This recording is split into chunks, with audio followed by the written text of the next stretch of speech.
Hear oral evidence from Stonewall, the Lesbian and Gay Foundation, and the Gender Identity Research and Education Society. For the record, please would you introduce yourselves to the committee, and I'll give you an opportunity to do that. Before calling the first member to ask the question, I should like to remind all members that questions should be limited to matters within the scope of the bill, and that we must stick strictly to the timing of the programme motion the committee has agreed, and I hope I don't have to interrupt. So, if required, can I invite you, Paula, to just introduce yourselves, and then we'll go into the questions. Good afternoon. I'm Paula Dooley. I'm a trustee with the Gender Identity Research and Education Society. Thank you. I'm Terry Reid, also a trustee of Gender Identity Research and Education Society. We call it GIRES for short. I'm Sharon Payne. I'm a director at the Lesbian and Gay Foundation. I'm Summerskill from Stonewall. Thank you. You're welcome. Kate Green. It's been said that the civil partnership legislation has already conferred pretty well all the same rights and status on same-sex couples as this legislation would do by enabling same-sex couples to enter into marriage. Can you say how important you think the opportunity to marry is to same-sex couples and what difference it's going to make? I'm happy to start with that one. I have two friends, Claire and Carly, and they on the 29th of January celebrated 12 years together. And a week later, on the 5th of February, an hour after the House passed the bill, Claire proposed to Carly, which it was a fantastic moment for both of them. And the reason it took place on that day at that time was because they'd for the first time seen the opportunity of having equality. That's what it means. I mean, can I perhaps just respond to that briefly in three ways? I think first, we are alive to the fact that there are now an increasing number of lesbian and gay people, particularly younger ones, who want their family structures to be described in exactly the same way as everyone else's. And for those who have children, that is particularly important. The second thing I think we would say is that there were many people who rather hoped at the time of the introduction of civil partnership, and many of you were involved in that, and we remain very grateful, but there were many people who hoped that that would lead to lesbian and gay and bisexual people being treated in the public space in exactly the same way as others. And in fact, and we always try and rely on hard evidence. I mean, there is current polling that shows that 800,000 people in the British workforce have witnessed physical homophobic bullying at work in the last 5 years. 98% of secondary school pupils who identify as gay regularly hear homophobic language. There are 20,000 homophobic crimes still being committed in this country every year, and I think we have come to the view that until people are treated in exactly the same way legislatively, there is a risk that those distinctions will continue to be made. And I think I would just say finally, I mean, some of the language we have heard in the public space in recent weeks and months, comparing gay people in long-term relationships to abortionists, to bestialists, to paedophiles, actually has rather galvanised the view of a lot of gay people that it is time that this distinction is eroded. Can I just add, in regard to trans people, and of course that's what we're really here this afternoon to talk specifically about, having this distinction has been devastating to the lives of many married trans people, and we would like to give more information about that later. But just right now, I would also like to say, as a cisgender heterosexual person who's been in a marriage for 52 years to the same man, I absolutely welcome, as most heterosexual people that do, I believe, equality in this field. If we do not use language which is equal, people will continue to think that there is some kind of a hierarchy here. There shouldn't be. If we want an equal society, we use equal language. Thank you.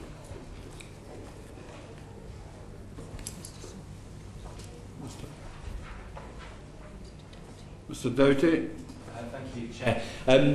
Strikes me from both the evidence you've presented, but also my reading of this bill, is that it's very much a permissive and protecting bill. And I just wondered if you could elaborate a little bit more on your thoughts about that in terms of the overall scope of the bill.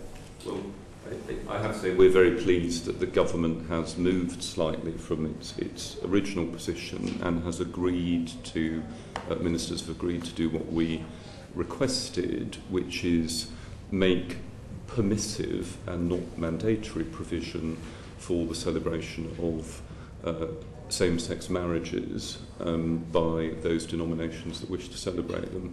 One of the benefits of that proposal is, in practical terms, it almost exactly mirrors the provisions in the Equality Act we secured in 2010 to permit the celebration of civil partnership in religious premises, and means it's possible to be clear that there are no particular impediments to doing that.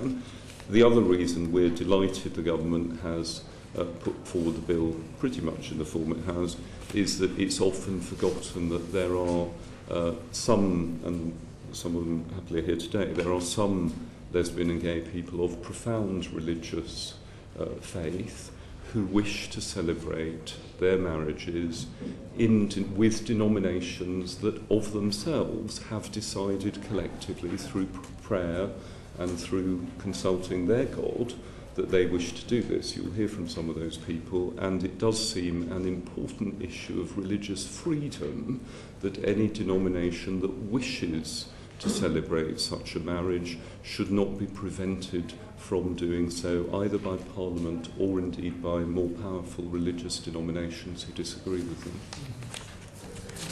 Stephen Gilbert.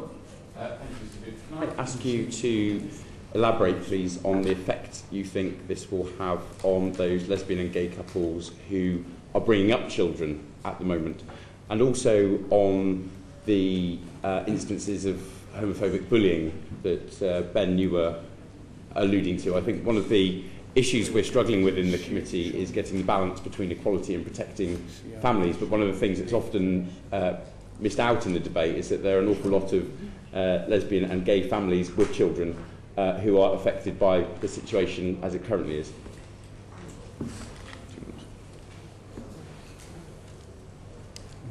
Oh, so no, I'm being polite, but no, it's never done me any good in the past. It is absolutely true that it's not just children who may be growing up to be lesbian and gay, or who identify as growing up to be lesbian and gay, who are the victim of who are full victim to homophobic bullying. There are, of course, whole cohorts of children, girls who are good at games, boys who do their homework, who fall victim to that. But one of the groups of children who do too are those who have lesbian and gay parents, and that's why the way in which we've historically measured the incidence of homophobic bullying in schools doesn't just apply to, as I said, those children who aren't growing up gay themselves, but half of secondary school pupils who have identified as gay have been physically bullied in the last 3 years, and perhaps more worrying, of all the young people who witness homophobic bullying at school, half of them say that their schools or their teachers do nothing about it. And there is very little doubt in our mind now that until those teachers and schools are reassured that all young people should be treated in exactly the same way, with the same respect for their future family structures, we are anxious that level of bullying will not be reduced. Ben Bradshaw. Can I ask Paula and Terry first? Are you satisfied that the bill as it stands addresses the injustices that are currently suffered by trans couples? And if not, how would you like to see it changed? We're absolutely delighted that government has taken a major and brave step forward to beginning to address the trans marriage issue. I myself have been married now, 39 years, and I was actually awarded an interim gender recognition certificate, but I just could not use it to end my marriage. There are some difficulties that we do have with the bill. The first one is actually on pensions. There's a difficulty with those that are in an occupational pension scheme, where the survivor's pension is considered. What happens under the bill as currently configured is that should a person get a GRC within a marriage, then their spouse's survivor pension will be dramatically, in some cases, reduced. Now, we believe this is fundamentally unfair, because what we seem to be seeing is the arrangements for gay and lesbian folk, we're being shoehorned into those. Now, don't forget, this particular couple, this mythical couple, they're already married. They've already paid the entitlement for proper benefits on the GRC person's death. So it doesn't remove the difficult choice that the person will have, again, between choosing gender recognition for themselves and their spouse. So how could anybody expect a person, well, I certainly couldn't inflict it on my spouse if it affected me. I could not condemn her to a reduced pension just to get my gender recognition certificate. So that's wrong. Now, there's also issues associated, related to pensions, with people that did annul to get their GRCs and then formed a civil partnership. There's a structural imbalance within the bill between the needs of the spouse and the trans person applying for a gender recognition certificate. Now,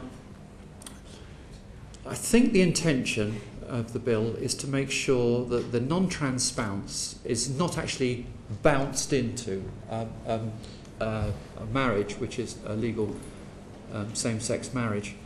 Before the weekend, I asked my spouse, who's in that position, one whose rights apparently are going to be protected by the bill, I said to her, what is the difference between the same-sex legal marriage we are now in, and let me explain that, we're both the same physical sex, and we're still legally married, and if I was awarded a GRC under this bill, if it became an act, the legal same-sex marriage we would then be in. So legal same-sex marriage, same legal sex marriage. What is the difference? And she spent the whole weekend thinking about this. And she said, there is no difference. But the important point is that because you're saying there is a difference, a number of complications arise. Now, one of the issues that is not dealt with at all is the so-called difficult hostile spouse issue. There are a number of spouses who get extremely angry when, and quite rightly so, when their partner decides they're going to transition. They can actually withdraw completely from the annulment process, not sign forms, refuse to cooperate. They may not even be obtainable. The trans person may not even know where they are. So the effect of this is an effective spousal veto on the applicant obtaining gender recognition, and we don't think this is fair, and we don't actually think that should be allowed to stand. What we are saying would be fairer, and it has a number of advantages that would actually simplify the bill, is to actually award the gender recognition certificate on the basis of the application alone and not in the context of the relationship. At the present time, an interim gender recognition certificate will be awarded if there is no spousal consent for the marriage to continue. Now, if that happened, the annulment could go ahead using the gender recognition certificate. And we don't see any difference in principle, but there are a number of benefits that arise from that. And that is, first of all, the problem with the spouse who was angry would not be there. There'll be less pressure on people to to come to a decision within the 6 months. And believe you me, 6 months is not enough time to actually work out what to do with your relationship. So there'd be less pressures on families. The bill would be simplified. The application process through the gender recognition panel would be a lot easier. But families are more likely to stay together, and that's what it's all about, really. It takes the pressure off people. So if you can see a difference between a legal same-sex marriage and a same legal-sex marriage, and that's significant and quantifiable, then obviously the interim gender recognition certificate route should stand, but we can't. Now, there's a couple of other points. The first one is the fact that those that actually did give up their marriages to get a gender recognition certificate and then formed a civil partnership, these people were mortified at the time. They feel really hurt that they had to actually go through that process. They still feel hurt. Their marriages were actually annulled, and so, in effect, they never really happened, but they were real marriages to these people. They had to give up their marriage certificates. So, can these relationships be reinstated? Can they have a marriage certificate which goes back and shows the original date of their marriage? Please consider these people.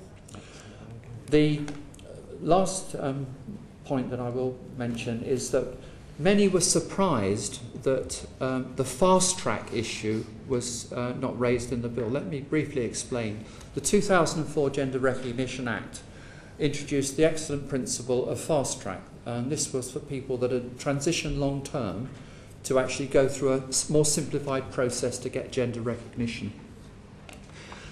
We feel that there's a number of trans people who have remained in marriages and are long-term transition that would benefit from a similar process. So if it was right in principle in 2004, surely it's right in principle now.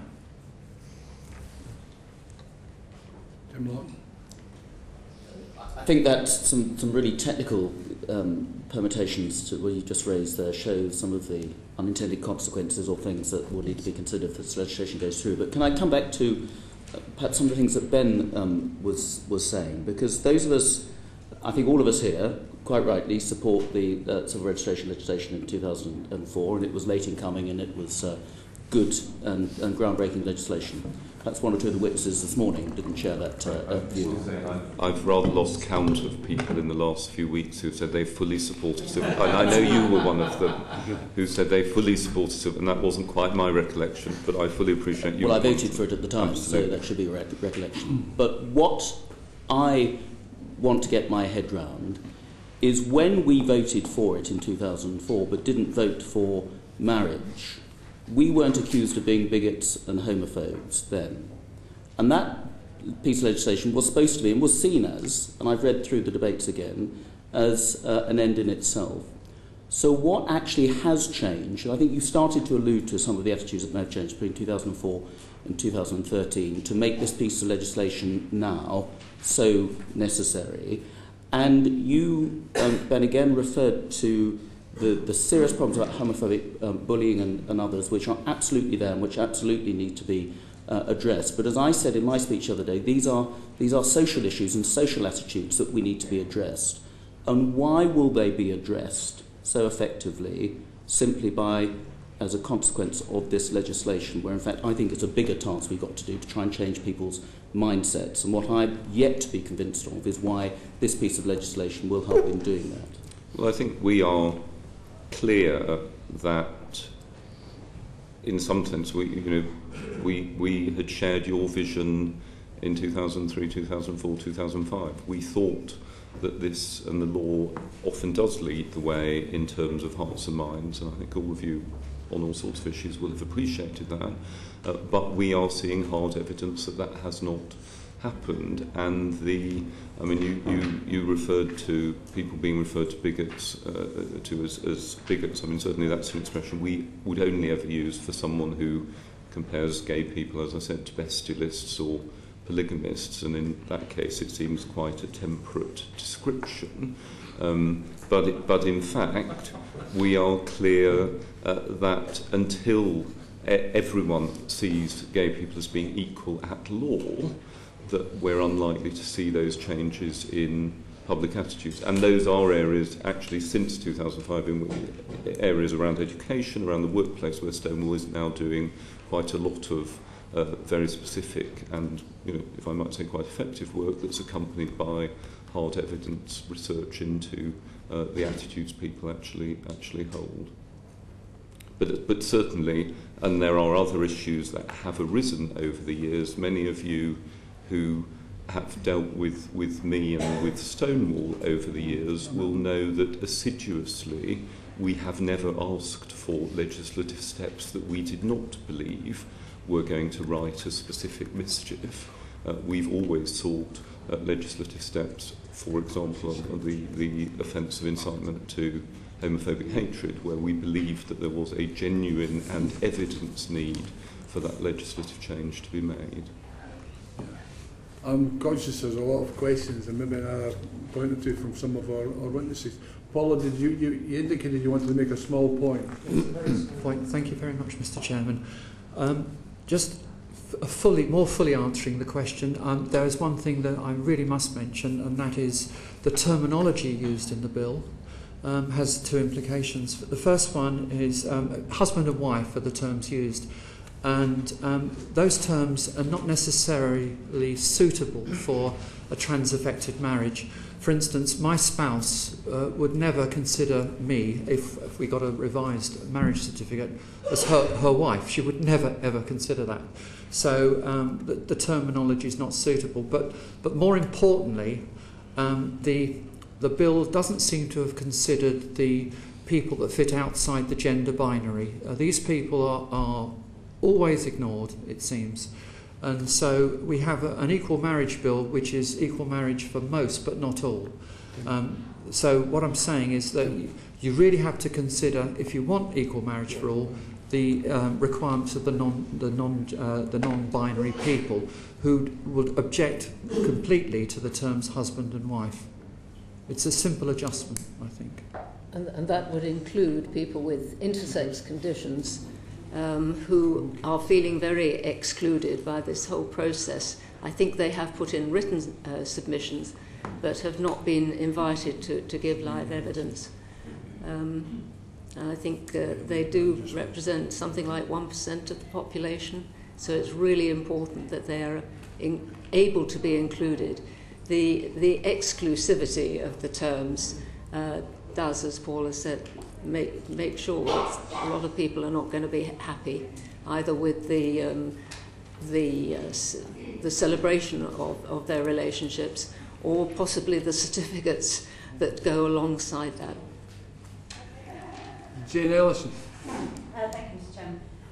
I suppose just turning to one of the many sort of the biggest areas of concerns expressed to many of us in our inboxes around, I suppose, the quadruple lock, the likelihood of legal challenge, all of those things. I just wondered what view you'd formed as organisations around that and whether you think it gets the right balance of rights. And I think specifically Stonewall made a commitment about not supporting people who wanted to come forward and challenge that should the bill become an act. I wonder if you could expand on that. Well, I mean, there may not be much economic stimulus out there unless you're a locksmith, of course, at the moment. And we have been assisted. I mean, you heard this morning from Lord Panic and Lady Kennedy with a very, very clear opinion from them and other leading counsel that the lock is sufficient to do what the Church of England has said. I was pleased the Church of England were able to say this morning that it does exactly what they wanted to have done, even if it may seem slightly excessive. And we have, as you say, been crystal clear that we would not support, under any circumstances, a legal case involving a celebrant who chose not to, in a religious premises, who chose not to actually take part in a same-sex marriage. And I wrote as long ago as the 19th of March last year to David Davis, the Monmouth MP, saying, I can happily reassure you there are no circumstances whatsoever in which Stonewall would support a case by a gay couple wishing to marry in a church which did not recognise gay marriage. He did incidentally say that were he to receive such an undertaking, he would support the bill, a promise he did not keep. Jonathan Reynolds. Thank you, Chair. Paula very helpfully raised some specific issues around pension provision, and there are some wider ones that the Equality and Human Rights Commission raised in their evidence around pension provision for same-sex married couples, civil partners and widows' benefits. We asked the Secretary of State this morning, who gave us a figure of roughly what it would have cost to address those. Can I ask you, are you content to see those addressed at a later date, or are you disappointed that they're not addressed in this bill before us? Sure. Well, I think that what we're really saying is that you've defined the concept of a protected marriage for trans people, and we believe that marriage should be protected. If the entitlements have already been paid for, then surely this is a cost for trans people. It's a cost-neutral issue. It comes down to trying to impose the relationships intended for gay and lesbian folk who now wish to get married onto trans folk who are already married. So we don't believe there is a cost issue here at all. We believe it might be an administrative convenience issue. Helen Grant. Could I ask Paula and Terry what Clause 12, Schedule 5 will actually mean for trans people? And that is notwithstanding the important points that have been made about certificates and hostile spouses and pensions. But are the community, do trans people generally feel happy with this clause and the procedure and the effect of it? Right. So I'm afraid I'm not really sure what Clause 12... Clause 12? It's Clause 12, change of gender of married persons. It's the clause. It's in the main bill? It is. Yeah, I've got that in front of me. It's what we've been talking about. Yes, I've only got the schedule here in front of me, I'm sorry. We're generally happy with it, absolutely, but what we're saying is that it could be so much better and so much simpler. And we think it's unnecessarily complicated and doesn't relieve the pressure on trans people and their families as much as it could be. Chris Bright. Do you think... This morning we had the Secretary of State for Culture, Media and Sport, the Equalities Minister, Maria Miller, and she was referring to marriage as the gold standard, which seemed to sort of imply that it's a bit of a shame that we bothered inventing civil partnerships in the first place. So would you want to get rid of civil partnerships, keep civil partnerships until they kind of wither on the vine, or allow civil partnerships for heterosexual couples? I think it would be nice to have a fully equal system. So, I think the ideal would be if we had one for one and we had it for all. One of the issues for same-sex couples is that obviously they've had civil partnerships but not had access to marriage, and now you're creating the access to marriage without access to civil partnerships. However, it's probably more of a position for those individuals who might want to enter into an opposite-sex civil partnership to discuss that from an opposite-sex relationship point of view.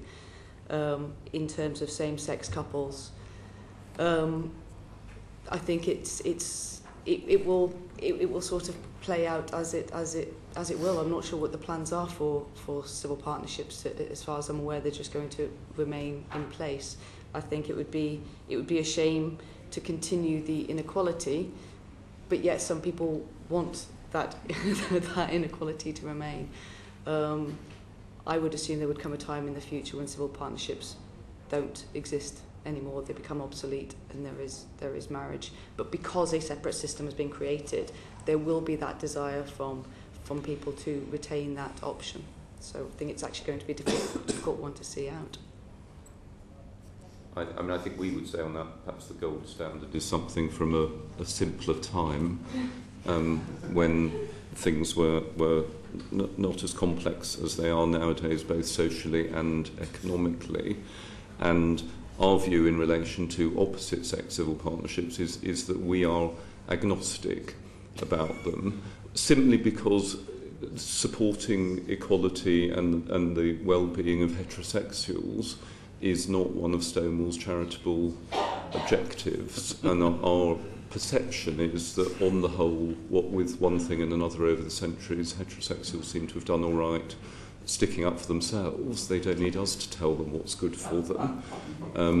And, you know, it may well be that in 30 years' time, either, as you've indicated, civil partnerships may just wither on the vine, or indeed there may be a huge upswell of heterosexual people who want them, but I'm not sure there's huge evidence of that at the moment. And it does seem the government seems to be addressing perceived mischiefs that exist today, rather than speculating about what might arise in the future. But there's this myth that there is such a thing as common law marriage, which doesn't exist at all. And actually an awful lot of people, heterosexual couples, end up in a quite potentially abusive situation where they have no legal rights at all. The partner dies or walks out or whatever, and then the one partner is... Well, that's absolutely true, and the Law Commission's considered that very carefully. Yeah. But as I said, it's not our locus I understand. To comment on that, and we're very strict about actually adhering to campaigning on exactly what we are funded to campaign on. Paula. As a heterosexual person, and many in my position are, we feel that it's wrong in principle to bounce somebody out of a civil partnership to obtain gender recognition. The issue is no different in principle to that the 2004 GRA required to us to actually end our marriages. So we don't believe that people already in a civil partnership should be bumped out of that relationship unless they choose to. So as a heterosexual, I strongly support having civil partnerships open to all. Steve Williams. Thank you. Mr. Wright has asked what I was broadly going to ask, but can I put it perhaps in another way to Ben and Sharon? Can you imagine any gay couple in a civil partnership objecting to civil partnerships being opened up to opposite sex couples? Is there any conceivable reason why they would? I think it's quite a difficult question to speak for individual partnerships within that do have civil partnerships. I would assume that anything's possible.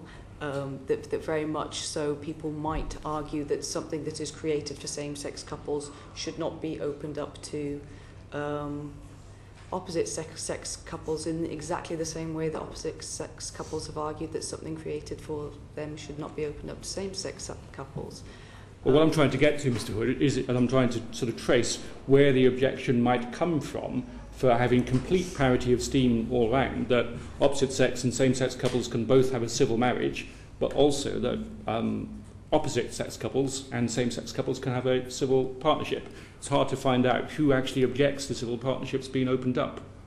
So it's neither of your organisations?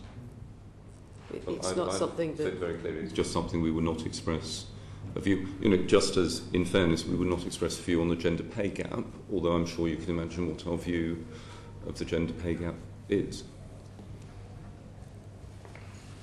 We fully believe that heterosexuals should have the same right as non-heterosexuals. Quite honestly, they should be opened up. Ben? I don't think Ben and Sharon quite answered Jonathan's question about whether this bill delivers equality on pensions. Perhaps you could do that. But my question was about the change in the rules on consummation from the consultation to the bill, and I wondered what you thought about that. In terms of pension, I think it's a disappointment. One of the positions around creating marriage equality was that it was equality, and I think it's a shame.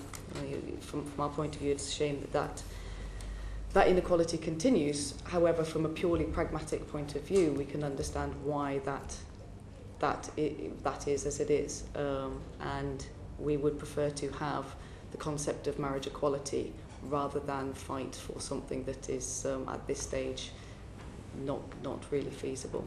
So from the pensions point of view, a disappointment, but an understandable one. I say that's not quite our perception, and people will remember we had quite a big fight with the then Chancellor of the Exchequer at the time of the introduction of civil partnership, because he didn't want us to have public sector partner pensions at all. It cuts in two ways. In terms of the public sector, our understanding and our clear understanding, having dealt with this for a number of years over civil partnership, is that in fact the discrimination between backdating of partner pensions to between 1978 and 1988 is in fact a gender discrimination and not a sexual orientation discrimination, and therefore it was never going to be put right by a bill of this sort. In the private sector, we acknowledge, although ministers will be able to offer observations on this too, we acknowledge that the government has never legislated retrospectively for private sector pension schemes.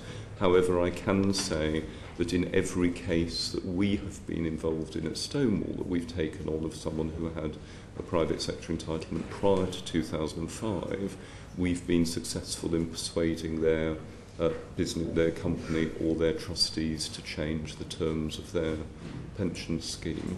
So we don't see a huge mischief that would ever have been put right by this bill, except, of course, in relation to trans and the technical issues around pensions for trans people. That's something that GIRES will offer advice on. And consummation? Well, consummation, I have to say, and I think that this is a parallel argument to adultery, although, of course, consummation is grounds for annulment and adultery is grounds for divorce, something that Mr. Charles Moore and the Daily Telegraph don't seem to have quite grasped. But the reality with adultery is exactly these arguments arose at the time of the introduction of the Civil Partnership Bill. You know, how would you manage without adultery as grounds for dissolution? Happily, the proportion of civil partnerships that's been dissolved is very small. It's about 3% in relation to heterosexual marriage, which seems to be a little bit more flimsy. But the absence of availability of adultery as grounds for dissolution simply hasn't arisen as a problem in the last 7 years. And in terms of consummation, you know, I mean, one does almost feel one's getting to angels and pinheads in this territory.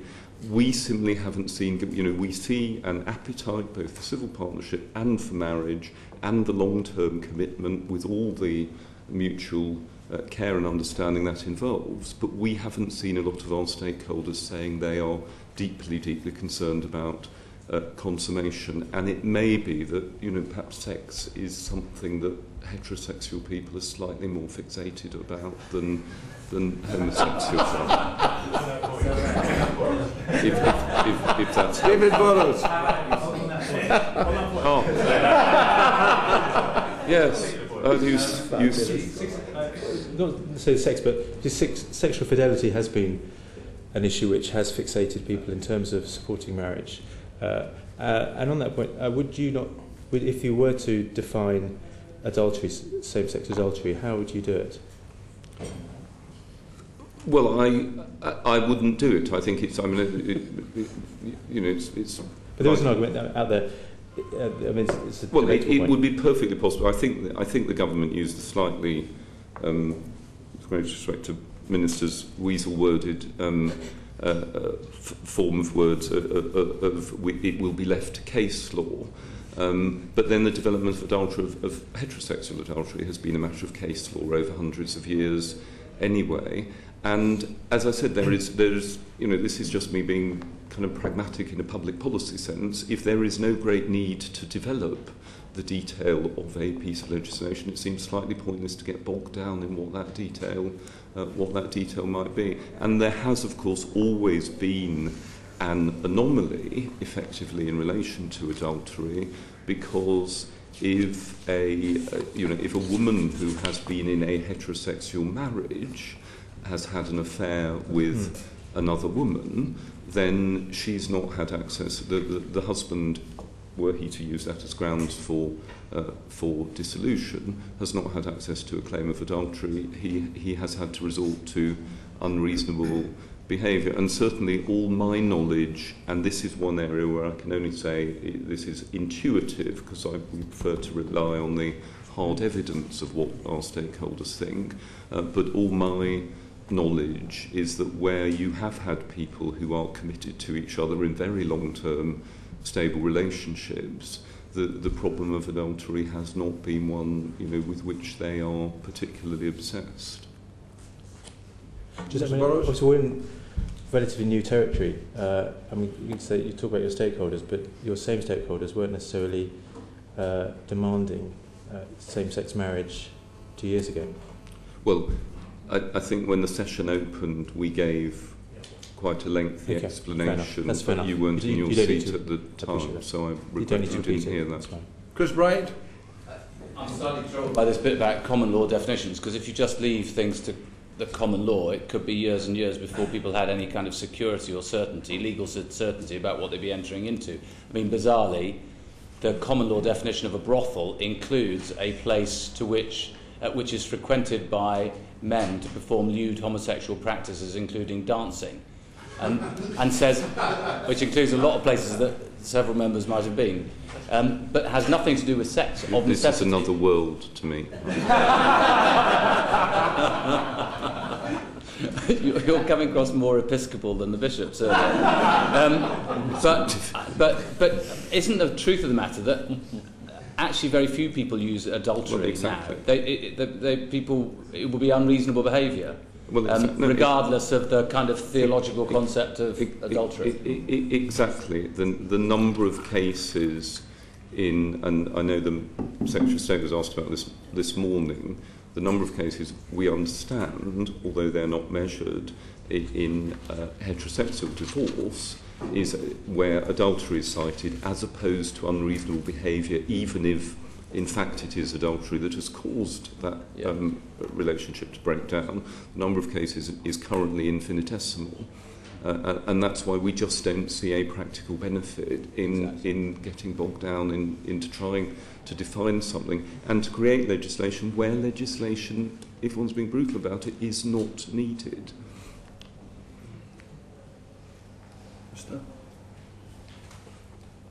Mr. Doughty, sorry.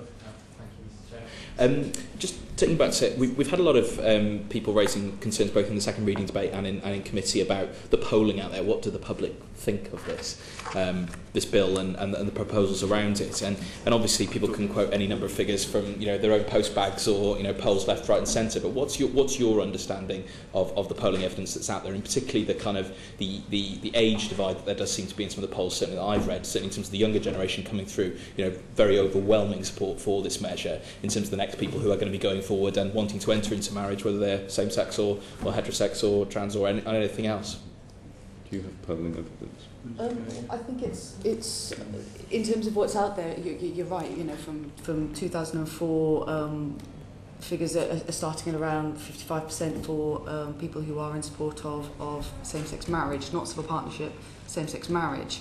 And that is going through to the most recent ones in 2012 that I'm aware of, where you're right, that age divide is, I think it was 78% for people aged between 16 and 24, going down to 37% for those, I think it was 65 plus, was it?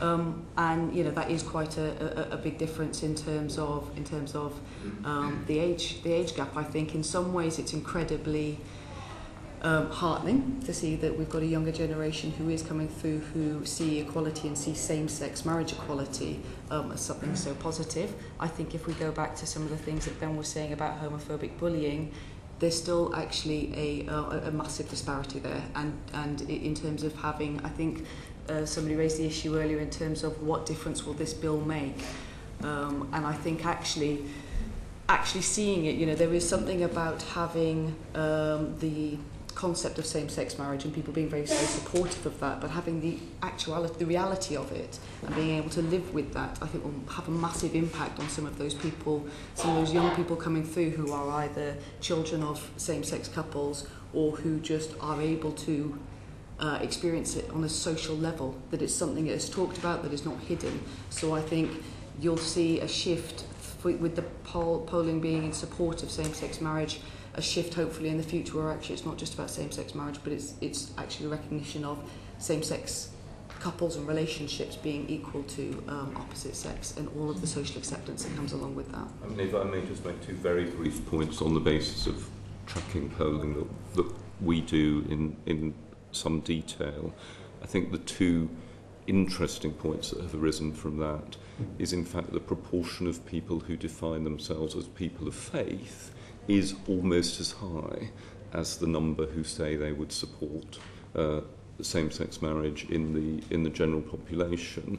And the other thing where we're completely clear now because of tracking polling over a period of time, the other area where a discrepancy has sometimes been assumed but doesn't exist is between metropolitan and non-metropolitan areas.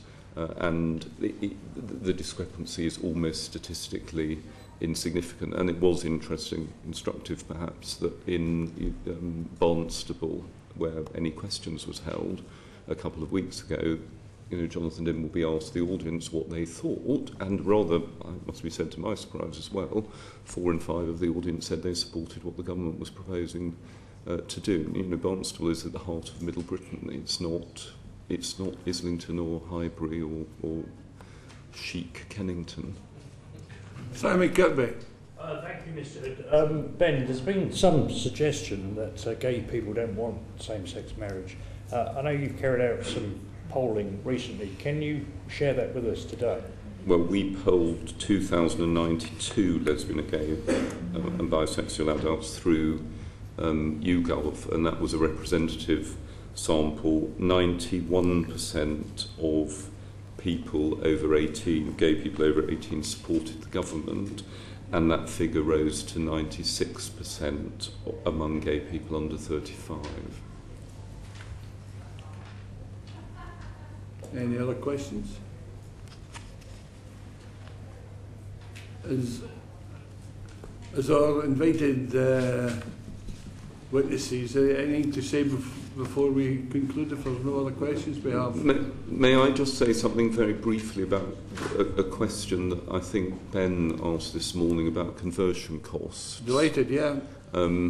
We were slightly anxious that the response to the government's consultation suggested that the cost of a conversion from civil partnership to marriage might be in 3 figures. And I think our view is, clearly, if you want to go and occupy the registry office again for an hour and have the ceremony solemnised, that might be perfectly reasonable. But if all you're doing is sending in your certificate to be adjusted, to charge £120 seems unreasonable. And we did check the cost of replacement birth certificate or marriage certificate is £9.95.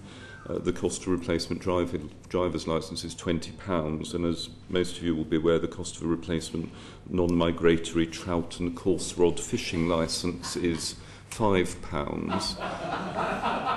And it does seem to us the charge for simply reissuing a certificate that simply requires to be filled in and put in the post should not necessarily be in three figures or above. Paula? On the subject of polling, I don't think the polls have ever addressed the issue of, do you believe it's correct that people with strongly held marriage views on keeping our vows should be forced to divorce so that both parties can enjoy full civil participation? That's not been asked, and that should have been asked. I don't think people out there appreciate the position that trans people are in. Don't forget, we're being treated for a medical condition, and the final part of the medical treatment effectively is being let back into society with a GRC.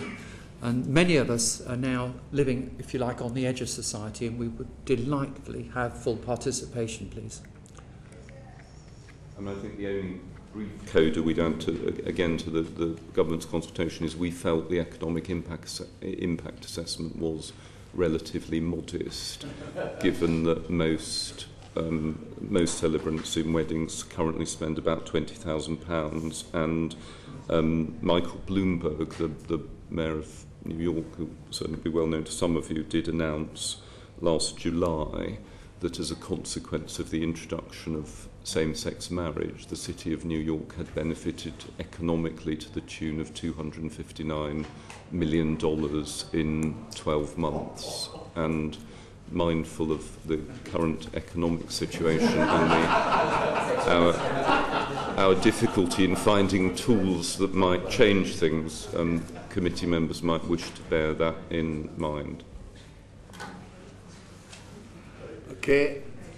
If members have no further questions of witnesses, we shall move to questions of the next panel of witnesses. We now hear oral evidence from Liberal Judaism and Board of Deputies of Jews. For the record, please would you... when you take your places.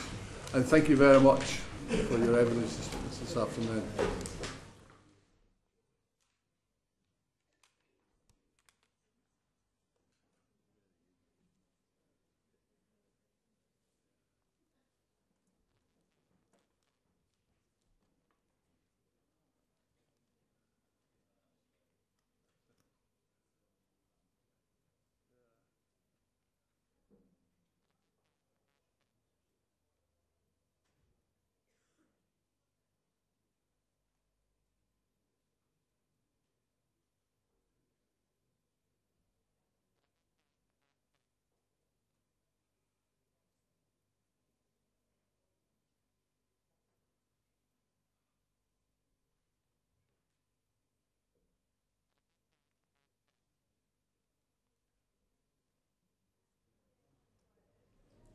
Anticoni.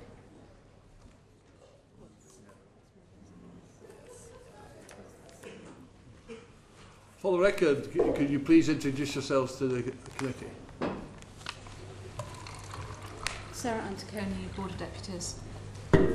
John Benjamin, Board of Deputies of British Jews. Danny Rich, Liberal Judaism. Okay. Ben Bradshaw? I'd like to start by asking Danny Rich, if I may. We've heard from a number of religious representatives earlier today who based their opposition to the government's proposals for equal marriage on their reading of the Bible. I wondered how and why your reading of the Bible had led you to a different conclusion. Well, I'll try and give you a short answer to what's a very difficult theological question. Essentially, we believe that we approach the Hebrew Scriptures not as though they're the Word of God directly dictated by God and written down by Moses, but as the record of our ancestors struggling to understand what God wanted them to do at the time. And that means they're a human document, which, by the way, makes them even more marvellous. If they were God's document, we'd expect them to be marvellous. The fact they're a human document, in fact, makes them even more marvellous as far as I'm concerned.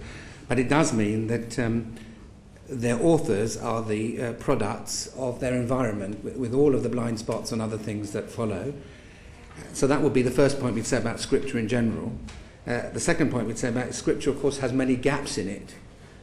It's debatable whether Scripture understood that lesbians existed, as it were. Certainly understood that a particular activity carried out by certain men existed, and that's how we would understand some of the prohibitions that are used in that context. I mean, I can go further, but I'm as you wish, but I don't know if that's a helpful answer to begin with. I mean, what you're talking about for a Christian theologian is revelation, basically, that you interpret Scripture in different times as a result of your experience. We believe in progressive revelation, and that's a very trendy title, but what that essentially means is that no individual or group of people at any one time can claim to know wholly what God requires. And so our task in life is to try and be prayerful, of course, to study our Scriptures and to be respectful to them, but we might say Scripture has a voice but not a veto, if that's helpful. It's a very good word, I think. Kate Green? What difference will it make in terms of how people feel in their faith about the option to have a same-sex marriage, given that in legal terms there are very few differences between a same-sex marriage and a civil partnership? Oh, there's a lot of difference. One is it doesn't have a religious aspect to it. I mean, what some of our members want is to have their union, their relationship celebrated in the synagogue or in another building, but by their rabbi or in a religious setting. And so for them, they'll be delighted. I suspect that most of our other members, it will be a matter of indifference, or other than they can see a justice matter here. they've got members who aren't able to do something that other members can do. Steve Williams. Thank you, Mr. I have both a liberal progressive synagogue and a more orthodox synagogue, if I can put it that way, in my constituency in Bristol. What is the respective views in between the two denominations within Judaism? If a same-sex marriage is celebrated in the synagogue in Easton in Bristol, what will the view of Jews who do not go to that synagogue be of that marriage? Will it be recognised? Yeah, well, I inducted, of course, your new rabbi there only a short while ago, Rabbi Monique Mayer. The answer is, of course, I can only speak for liberal Judaism, whom I represent, as it were, and I dare to suggest, and it may be that the board of deputies might wish to answer this, that other groups of Jews will not accept the validity of our marriages, but in a sense, that's their problem, not ours. We believe this is the right decision for those of our members who wish it. Indeed, I can't say that every single one of our members is supportive. When we first began looking at civil partnerships, we prepared, I'd just been appointed the chief executive, we prepared this big PR and education campaign for our own communities, and it was a damn squib because none of them were that interested in it, because most of them were quite relaxed about it. But one of our synagogues took the view that this was not something they wished to be associated with. And it may well be that one or two of our rabbis and one or two of our communities don't feel able to do this themselves, and we've made it very clear to them that as a national organisation we want to be permissive to our congregation, but we don't wish to impose on any of our individual members or rabbis or congregations things that they don't feel in conscience they can do. But it would appear that the majority of our members, and I say would appear because we haven't polled every one of them, but from the indications that we're getting, that the majority of them are content that those gay men and lesbians who wish to do this, and where they've got rabbis and communities that wish to also be part of it, it should be allowed to happen. I don't expect, however, if I carried out a same-sex marriage in Bannerman Road this week, that our neighbouring synagogue would be whooping with delight. But that's not a matter that I can comment on.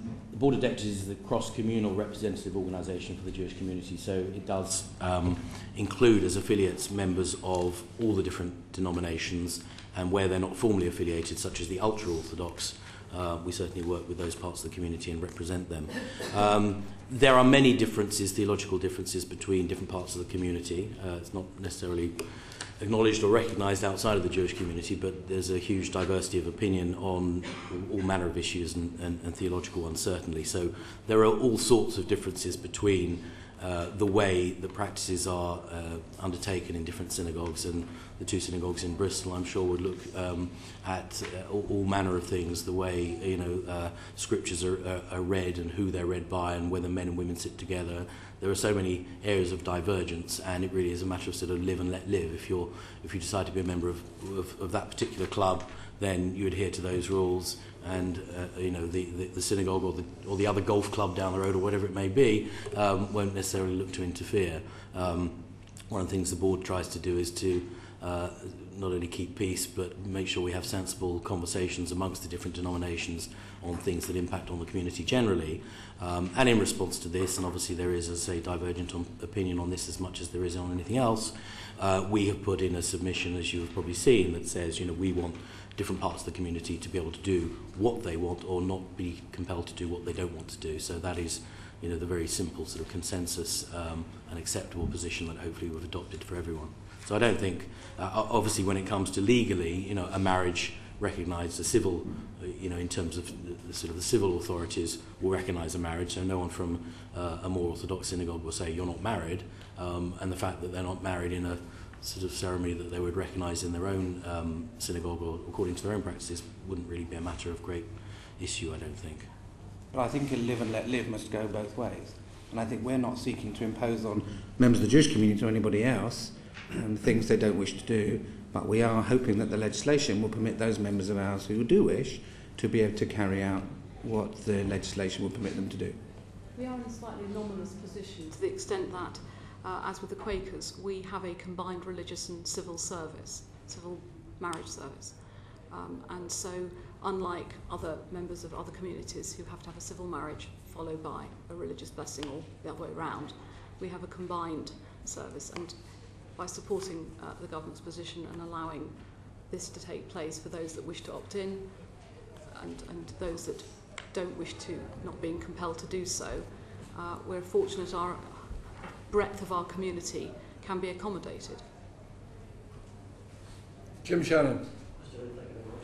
Thanks for coming along. Can I ask you a couple of questions? The first one is in relation to liberal Judaism. I just want to get my head around the numbers that you represent. Is liberal Judaism, how do you compare with your numbers today, for instance, like 10 years ago or 20 years ago? And the second question is in relation to the, I have been in touch with some Orthodox Jews who have stated very clearly that they're opposed to the redefinition of marriage. I'm just wondering how you would reconcile your opinion that you've presented to this committee today as against those of the Orthodox Jews who have a very different opinion from what they've told me. In terms of the numbers, Rabbi Rich will put me right. I think liberal Judaism currently counts about 10,000 members. The most recent, obviously the census figures came out recently not for Scotland and Northern Ireland, but there are around about 270,000 Jews who admitted to being Jews in the voluntary question in the census. So that gives you an idea of the proportions. So the liberal Judaism represents about 10,000 of that of the liberal Judaism, but there are other progressive denominations within Judaism who would look favourably on the changes in the law as well. And how would those numbers, ask the question, Mr. Hood, how would those numbers compare with, say, 10 years ago for your liberal Judaism? Would you have had more numbers 10 years ago? I can answer on liberal Judaism. I'm delighted to say that the statistics, in fact carried out very independently by the Board of Deputies, show that we are growing slightly. I think synagogue affiliations as a whole, except in one section of the community, are probably dropping. But anyway, that the Board will comment on that. But ours are growing slightly. Right. I can't say that we have overwhelmingly converted either the whole of the Jewish population or indeed others, but we're seeing good growth in our communities. 10,000 out of 270,000 Jewish numbers wouldn't be representative of all the Jewish people. Well, so let's be clear, 250,000, yeah. Half of them are not affiliated to any synagogues. No, I understand that. So they might equally be affiliated to ours as to any other one, yeah, but they choose not to be affiliated to anyone. So I don't think it's... I agree, we're the third largest synagogal organisation after the United Synagogue and the Reform Movement, and our sister Reform Movement, which represents about 25,000, has indicated support for the government measures. So I would say that something like a third of Jews who affiliate to synagogues are indicative or are supportive. But I accept that how you cut the statistics is always a difficult one. Lies, damn lies and statistics. Mr. Shannon, the witnesses are more fortunate. They're nearer to you and can hear you. I can't. Absolutely. Could you speak in the direction of the microphone, please? Yeah.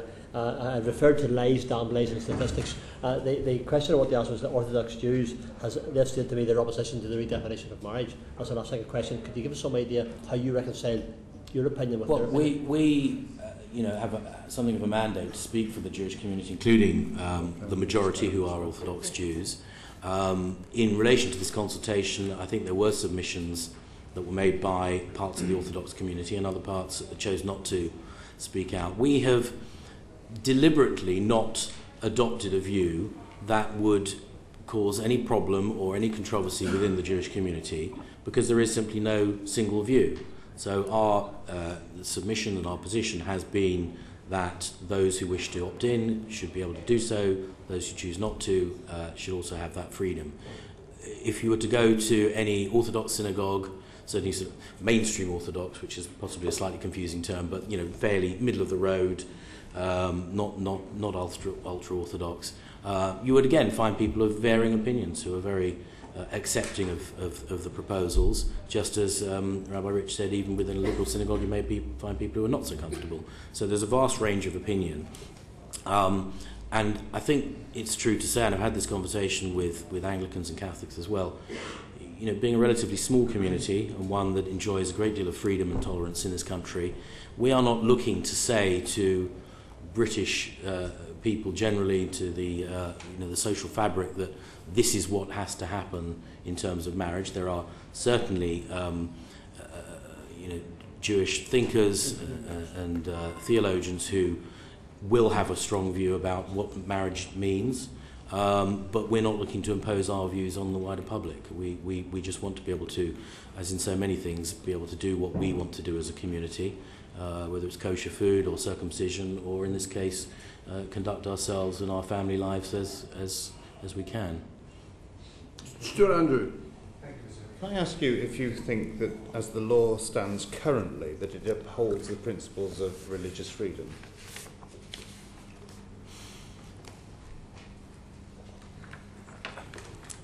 Well, clearly the law is looking, the proposed changes in the law go further, and I suppose freedom is in the eye of the beholder. People will be able to do things in future if the law changes that they can't do at the moment. So I suppose that accords greater freedom. It hasn't been a major issue within the community, a discussion, which is possibly why we can adopt such a sort of sitting on the fence or trying to be all things to all people kind of view. That there's been a great deal of angling for a change in the law. There are obviously Jewish, lesbian, gay and transgender groups that want to see this. And if the opportunities come along, then different parts of the community will embrace it or not as they choose to. I don't think it's been a major campaigning point. Chris Bryant. Oh. Sorry. I just wanted to... liberal to... yeah. Sorry. That kind of liberal rather than... Okay. Carry on, please. I just wanted to hear from the Rabbi, please. Okay. Well, I think, religious freedom, of course, needs definition. For our members, we would see this an advance in our religious freedom. Currently, we're not permitted to do something. We don't understand why the law doesn't permit us to do it when it doesn't have as far as we perceive, a harmful impact on anybody else. In some senses, it's a private matter which is brought into the public domain, if I can use that. And I suppose if you were to push me really to the brink, and we were starting again, and we're not starting again, I would say that civil society ought to register marriages and allow religions to do, and allow mad people, or not mad people, if you consider religious people to be mad, to do whatever they like within reason. That would be my ultimate. That the state has a responsibility to register marriages, clearly for purpose of inheritance and all sorts of purposes why the state requires to do so. And as you know, on the continent, you then get your certificate from the registering authority. I think it's the mayor in many places. You go off and have a synagogue wedding or a church wedding or any wedding that you choose. But we're not there, partly because we have an established church, which is not my issue or problem. So therefore we're faced with a different situation. But in the current situation, I would argue that what's being proposed does increase religious freedom for those who wish it. I mean, it would be a retrograde step, obviously, if parts of the community were then compelled to do something they don't want to do, because clearly that would impact on their religious freedoms. So do you think that the quadruple lock is sufficient then? That's a different question. There are concerns, and we have raised those in the discussions we've had with those who are drafting. It's quadruple, although some of the locks don't in fact impact upon our community. I think we've got probably a triple rather than a quadruple lock. I'm afraid it's one of those things where time will tell. We're going with what's drafted. We've suggested some additional drafting on who will be effectively the supervisory governing body.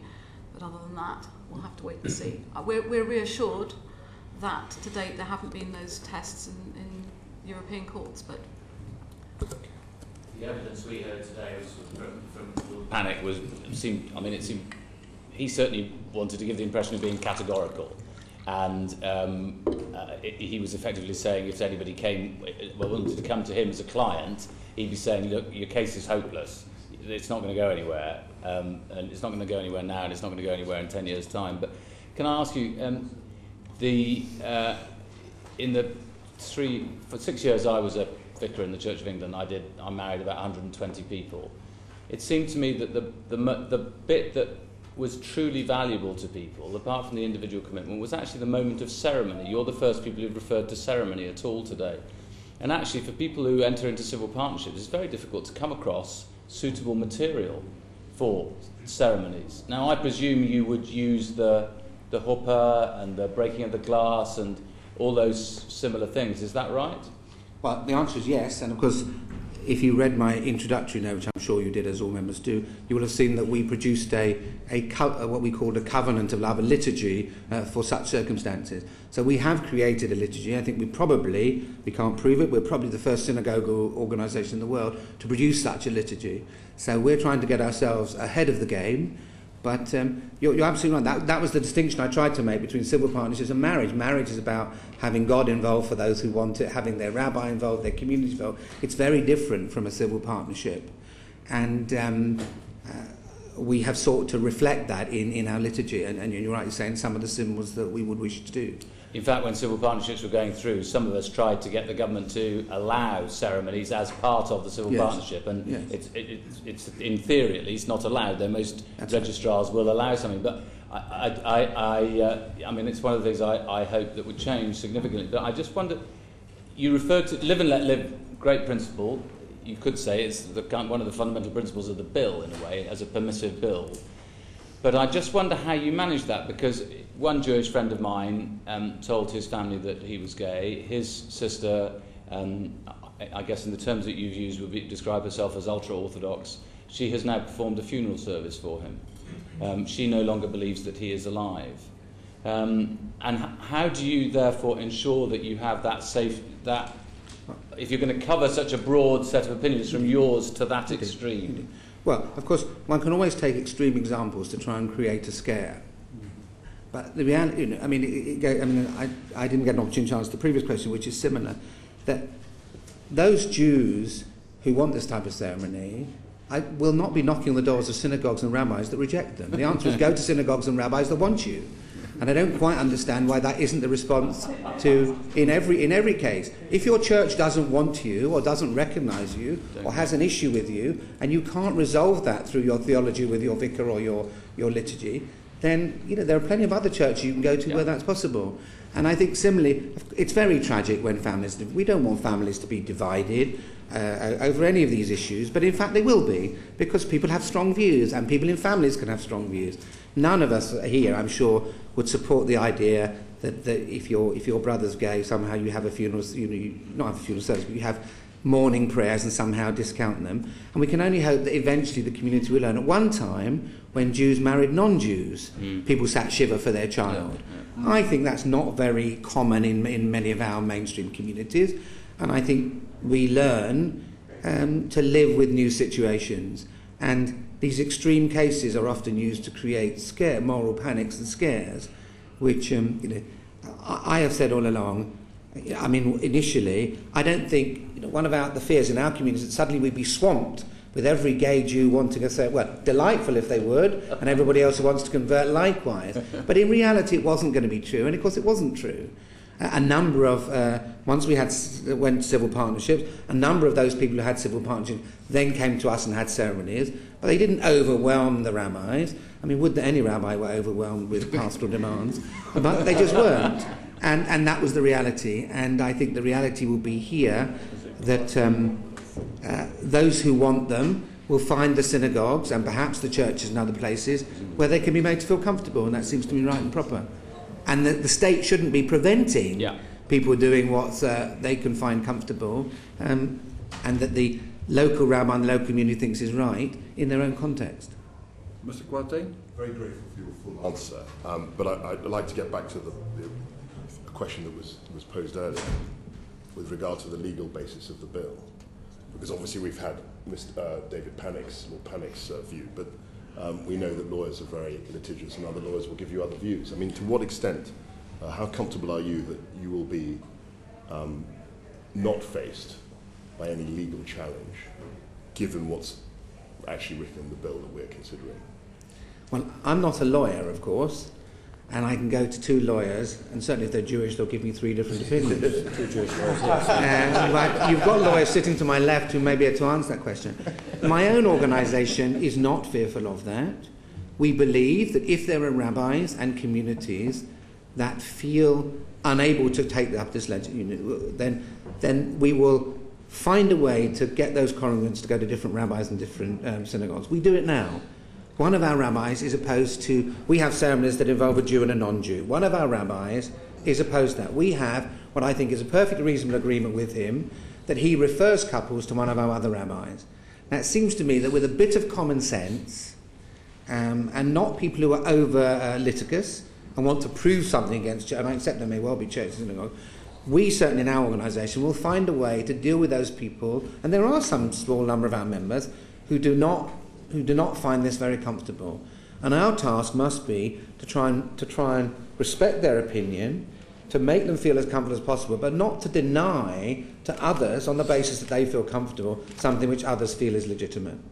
And that's the only answer I can give you, but the lawyers to my left might want to give you a different answer. Well, I think, you know, the capacity to sort of refer someone or a couple to a part of the community, and they probably would know this anyway, will actually help deal with the problem. Obviously, I'm encouraged if Lord Panic this morning said that any claim would be next to hopeless, because as someone who used to be a litigation lawyer, you know, the mere sort of fact of a sort of vexatious or nuisance claim could cause a lot of problems for some of our institutions. Even if they were ultimately likely to win, they would still have to instruct lawyers and incur expense and so forth. But I think, you know, the capacity to find a part of the community that will be accommodating to you, and for people to understand that, if you're talking about an Orthodox synagogue where there are certain practices, men and women sit separately, and, you know, very traditional Judaism in that respect, it's quite likely that someone who is gay will possibly embrace that mode of Judaism, and would want to have some kind of recognition of their relationship in that kind of synagogue, but quite possibly also would be more sort of liberal or progressive in their outlook, and would find a home in a different part of the community, and there are different sort of gradations of the community as well: Masorti, Reform, Liberal, Progressive. So I think chances are that they would find a home.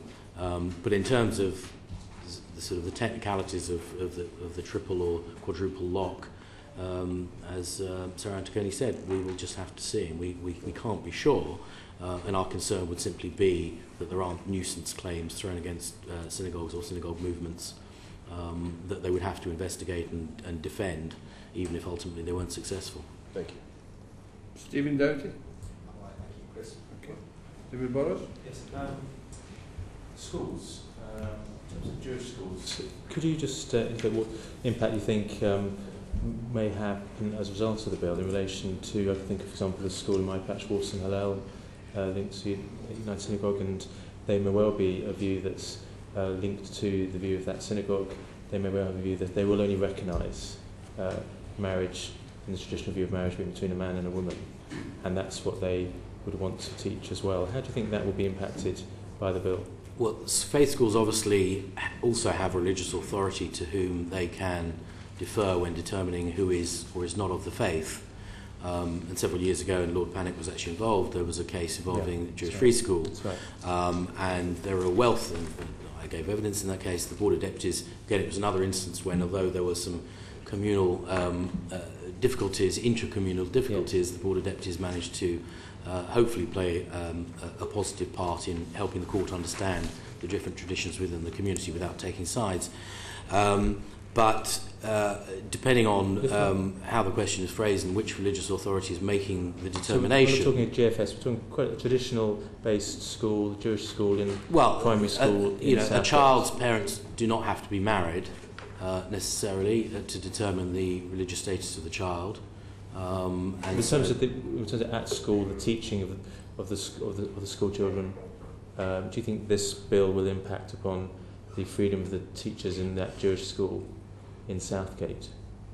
If I could answer that, I am a governor of a faith primary school, and I think the answer is that curriculum will always be reviewed on a regular basis, but in line with the ethos of the school. So I think the recognition of the reality of other ways of forming friendships will be something which will have to be addressed, whether or not the religious authority, as John has mentioned, the school is under that auspices, whether or not in their community those marriages would in fact be carried out may or not be the case, but the spectrum of the possibilities would certainly, and certainly at secondary school, would be covered. We're involved with schools that have a number of different movements across communal schools, so there clearly are differences in some of those. And I think the difference is teachers, of course, can teach that there's a wide range of practice. Doesn't mean they have to support them. And I think that's an important distinction that teachers will have. I defer to my lawyers again, but must have some protection against. They clearly have obligations to teach about a wide range. So in the schools that are Reform, Liberal, Masorti, for example, they teach across a wide range of what Judaism represents. But the teacher, him or herself, may be a Masorti Jew or a Reform Jew or a Liberal Jew or something entirely different. And indeed, it matters Jewish status. So they may have to say, Liberal Judaism takes a different view about who is a Jew. If they're then asked by a parent or a child or somebody, are you a liberal Jew who believes in that? The answer may well be no. We wouldn't have a problem with that, provided our view were fairly represented. And I think there is a distinction between what teachers have to teach, and which can be wide-ranging, and their own personal views, which they have entitlement to express. Just to pick up, you mentioned earlier about the concerns you've been addressing with officials in relation to the bill. I mean, obviously, with the Bill Committee looking at the bill, could you just amplify some of those particular concerns in terms of drafting? Very specific drafting which has been submitted, but it related to the definition of relevant governing authority. I go back to the answer I gave about how Jewish marriages are slightly different to other religions other than Quakers. So we have a combined ceremony. And so when one wishes to marry in accordance with the Jewish faith, but as part of a civil marriage as well, you register under the auspices of, and currently there are 3 relevant governing authorities, which we are using now as a good opportunity to clarify into 5, because there are different strands, and when we originally had the exception to the Marriage Act, we're talking about 19th century marital legislation, 1836 onwards. It now being 2013, we thought clarity was probably a good thing, and it certainly in terms of chain of command would assist that if there was any challenge, subject to Mr. Panic's view, if there were any challenges, then it would be clear as to under whose auspices the particular marriage would have taken place. Currently, most marriages are under the auspices of the Chief Rabbi of the United Hebrew Congregation, and then there is also the West London Synagogue, now known for the purposes going forward, will be Movement for Reform Judaism, and then, as Rabbi Rich points out, the liberal community and liberal Judaism will have as a separate entity, so they will be under their auspices. Mr. Burrows? Right, what's the view of the Chief Rabbi? I think he may have made public comments, but I can't... Be good to hear them. Sorry? Be good to hear them. It may indeed. I don't recall what they were. I mean, I don't believe... it would be unfair to represent or misrepresent his views. Well, none of us speak for him. The main leader of the Jewish community. I think he did make a statement that marriage was between a man and a woman, didn't he? Yes, I know. That was his understanding of it. Fairly unsurprising view. So be it from him. Mr. Bradshaw? Sarah and John, just a couple of points. Returning to this issue of the fear of litigation, has there been a successful challenge in Spain or any of the other European Union countries on a synagogue forcing? There haven't been any. Okay. Not so far as we're aware. And the trouble is a reliance upon no other precedents. Yeah. As lawyers, one never feels particularly reassured by that. But it's quite right. I mean, there has been same-sex marriage in Holland for years and other European countries, and there haven't been successful challenges against those religious authorities. And my second question was, given that we've just heard that liberal Judaism is the only growing part of Jewish religious practice in this country, are you, as representatives of the board, not worried that you will lose more members by your opposition to same-sex marriage to his lot? Well, we're not opposing it, as I said. But by not offering it? Liberal Judaism is part of the Board of Deputies. Another rapidly growing part of the community is the ultra-Orthodox community, who tend to have many more children than liberal or any other types of Jews. So the Board of Deputies encompasses in all these parts of the community, so it's not a challenge to us, and we have embraced the practices that every different denomination within the community wants to pursue, including that of the Liberals, the Masorti, Reform and Orthodox. Stephen Williams. Thank you. One of my earlier question about British practice to the international situation, Rabbi Danny said earlier that you were developing what you thought was the world's first liturgy and ceremony for same-sex marriage. Does that mean there is nowhere else in the world where a Jewish man is marrying another Jewish man or woman? As an organisation. We are part of the World Union for Progressive Judaism, which is in fact the largest synagogal organisation in the world, representing about 1.8 million, most of whom are in the United States. So we have a very large sister organisation in the States. And, you know, different things happen in the States. There's a lot more autonomy for synagogues, a lot less control over marriages. So there are synagogues that are doing them, but they haven't produced a national liturgy for that purpose. That's the point I was making. So to follow on from that, so are there a large number of same-sex marriages celebrated in synagogues in the States? I would suspect so. I mean, the truth of the matter is I'm responsible only for Ireland. What I'm trying to get at, Mr. Hood, would a same-sex marriage in a British synagogue be a world first, or are you following precedent elsewhere? I think the problem is I think the legal question is slightly different, isn't it? Because I think in the States, I think you get married by your local state and then have a synagogue. I mean, when I contracted one marriage in the States, I simply had to sign a bit of paper when I got there, so I didn't quite know. So the answer is I don't know. That was Las Vegas. No, it wasn't actually. It was the Sonoma Valley, even better.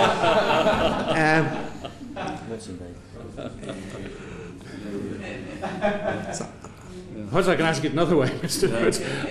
Is there acceptance and recognition then amongst Jewish communities elsewhere outside this country of same-sex marriage? Yes. Right.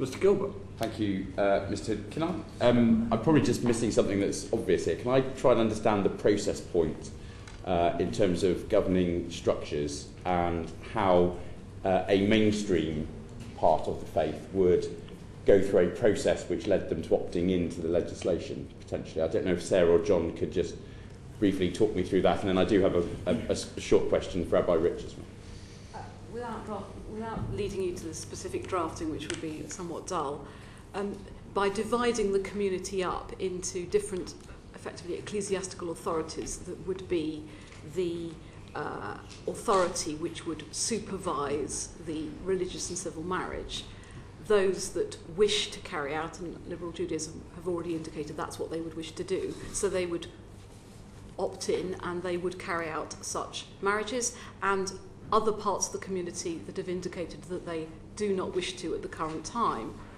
would not, and therefore they wouldn't be forced to have to carry out such marriages. But they then could, the legislation would be sufficiently flexible so that if their positions changed at any stage, and I think we've all seen that positions within a broad church can change from time to time over periods of years and as society develops, that there could be movement, so people could then, different communities could opt in if necessary.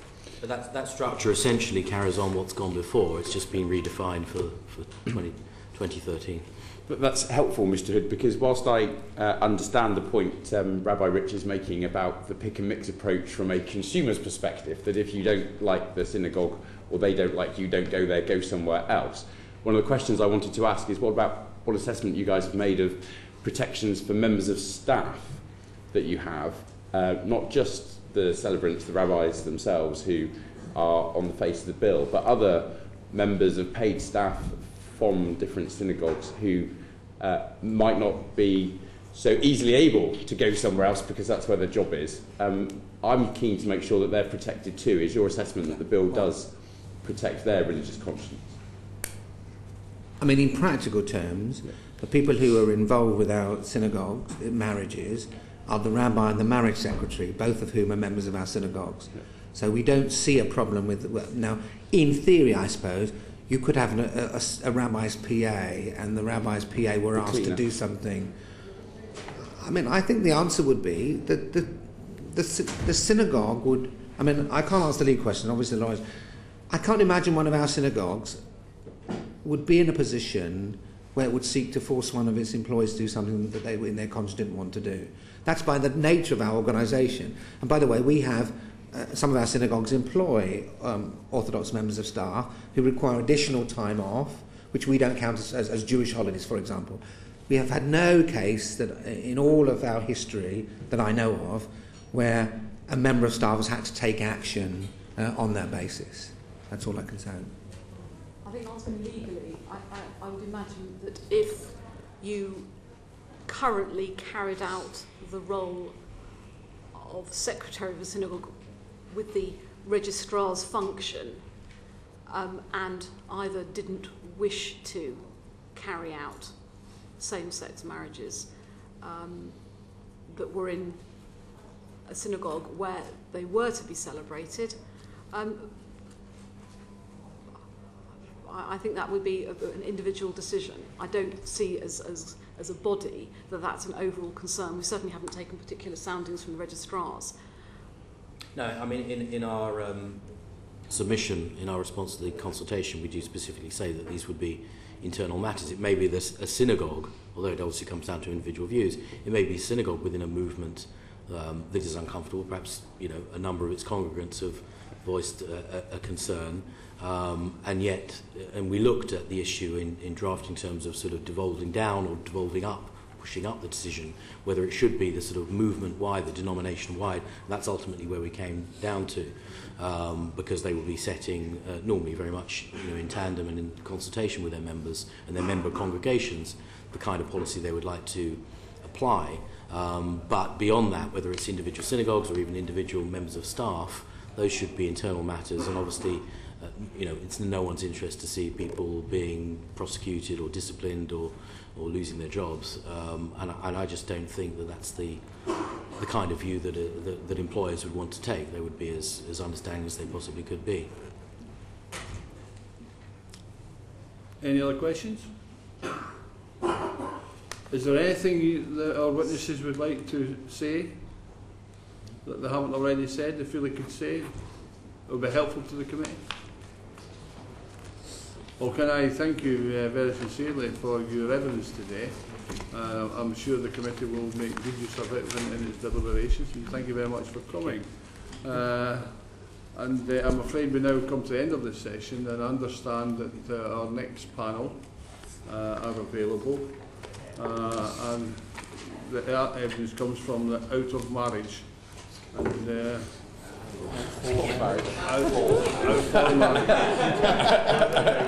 fraudulent slip.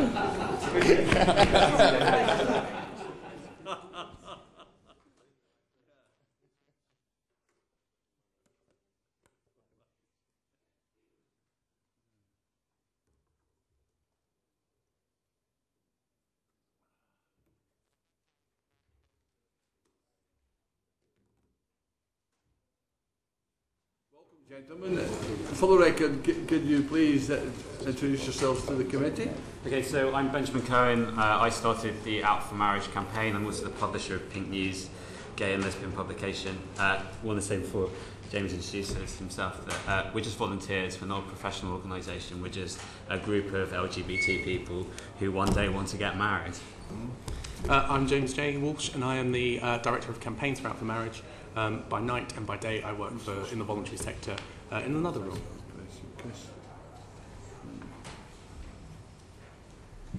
Anyone ask questions? Kate Green? Yes, can I ask you, given that there's little legal difference between civil partnership and marriage, same-sex marriage, what you see as the importance of legislation to allow same-sex couples to marry?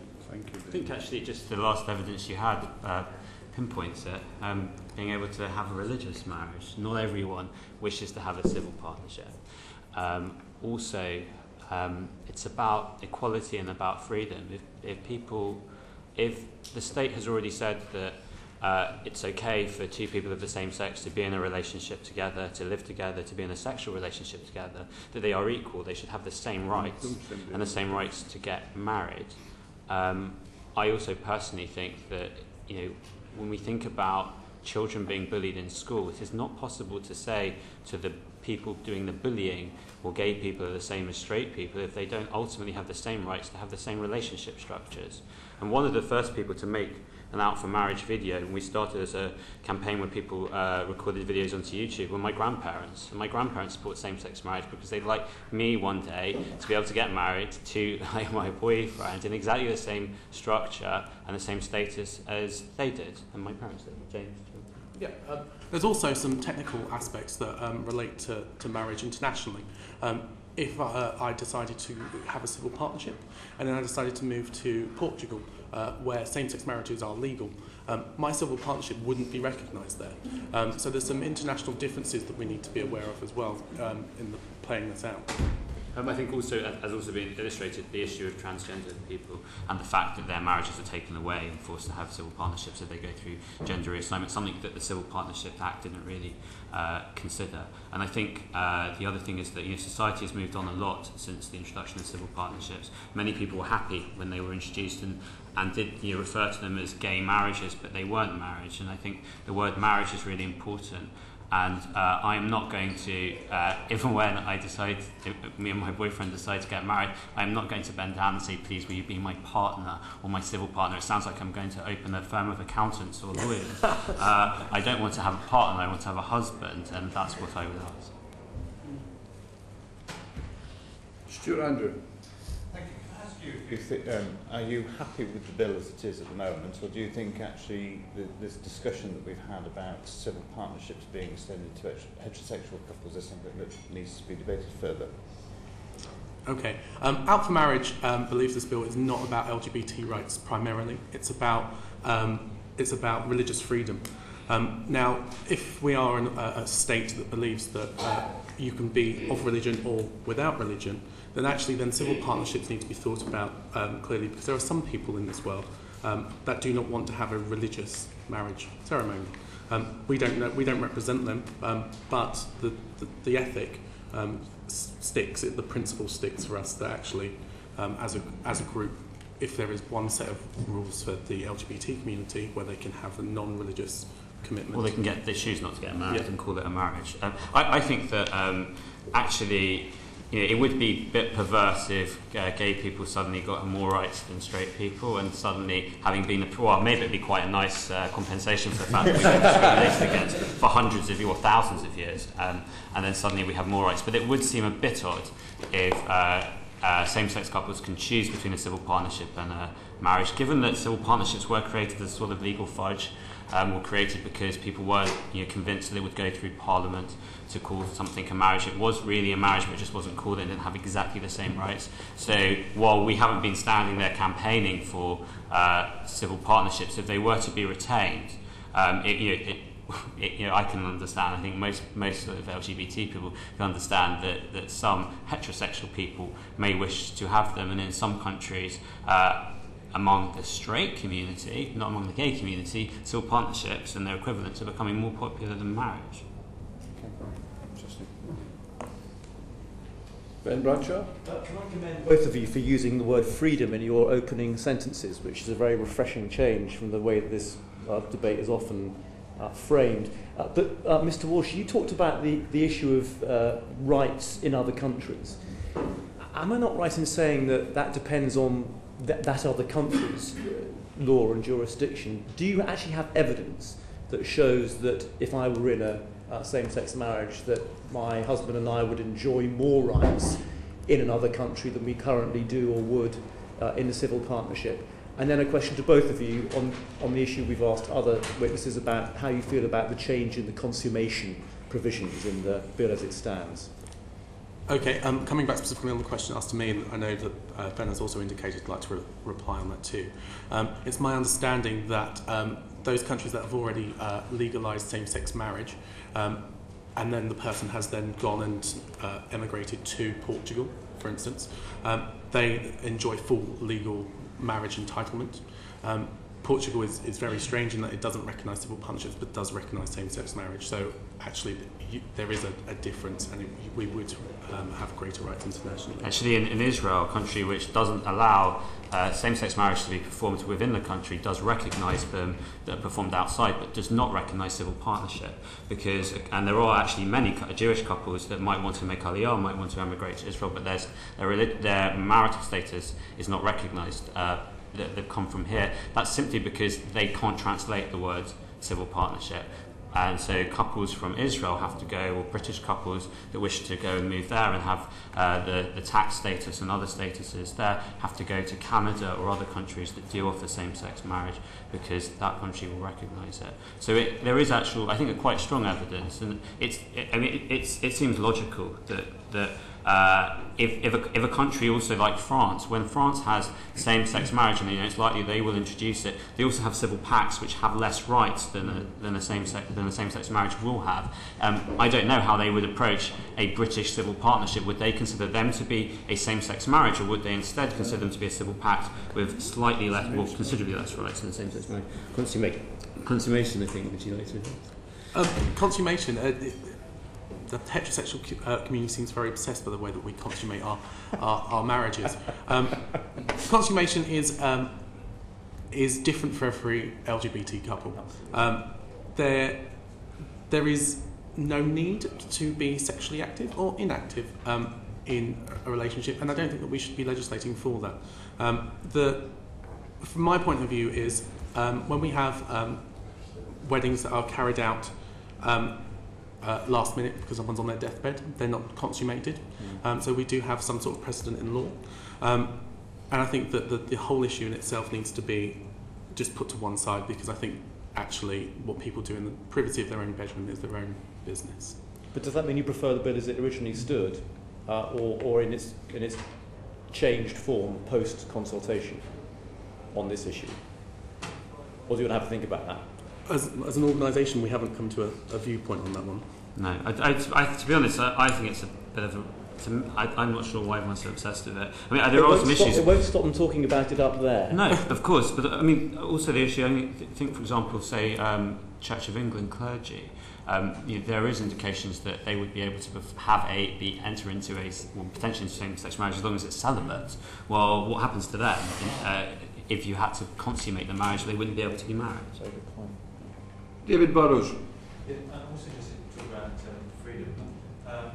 In terms of freedom and issues around freedom of conscience, in terms of the Pink News, do you think your forum should be free to help foment, or not help, but just allow for the fomenting of hostility, hatred and accusations of homophobia for people like me who believe that marriage is between a man and a woman and there's a distinctive value of it? Sorry, can you repeat that?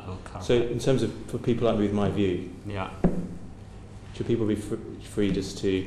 to disagree with someone who opposes their rights? No, please disagree. No. But on Pink News, for example, just as an example, where there's been a fomenting of hostility and hatred and abuse. I mean, people are entitled to respond, I suppose, to what an MP says in their own way. But I don't think that's what we're encouraging. No, I wouldn't say you are. But so how do we protect? Do you think there's any ways that needs to be additional to the bill that we protect the freedom of conscience for people? Well, I think that people are able to say, and I can't see anything in the bill which says anyone would have to agree to people having same-sex marriage. People talk a lot about their marriage, marriages being redefined. It's not redefining marriages that already exist. If I got married as a result of this bill, it doesn't actually affect I live next door to a Catholic church. It doesn't affect the people who go and celebrate in that Catholic church. It doesn't affect what the priest who lives opposite me has to do. It doesn't affect anyone else, really, other than other same-sex couples.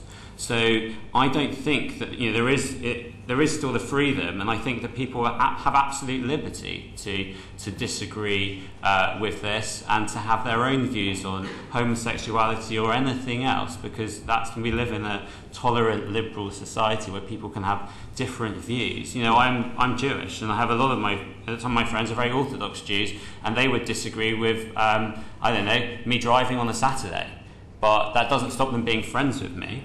And me disagreeing with their view that you can't drive on a Saturday doesn't stop me having respect for them. I appreciate that, but you can distinguish between people's views in relation to homosexuality and people's views in relation to marriage. What do you mean?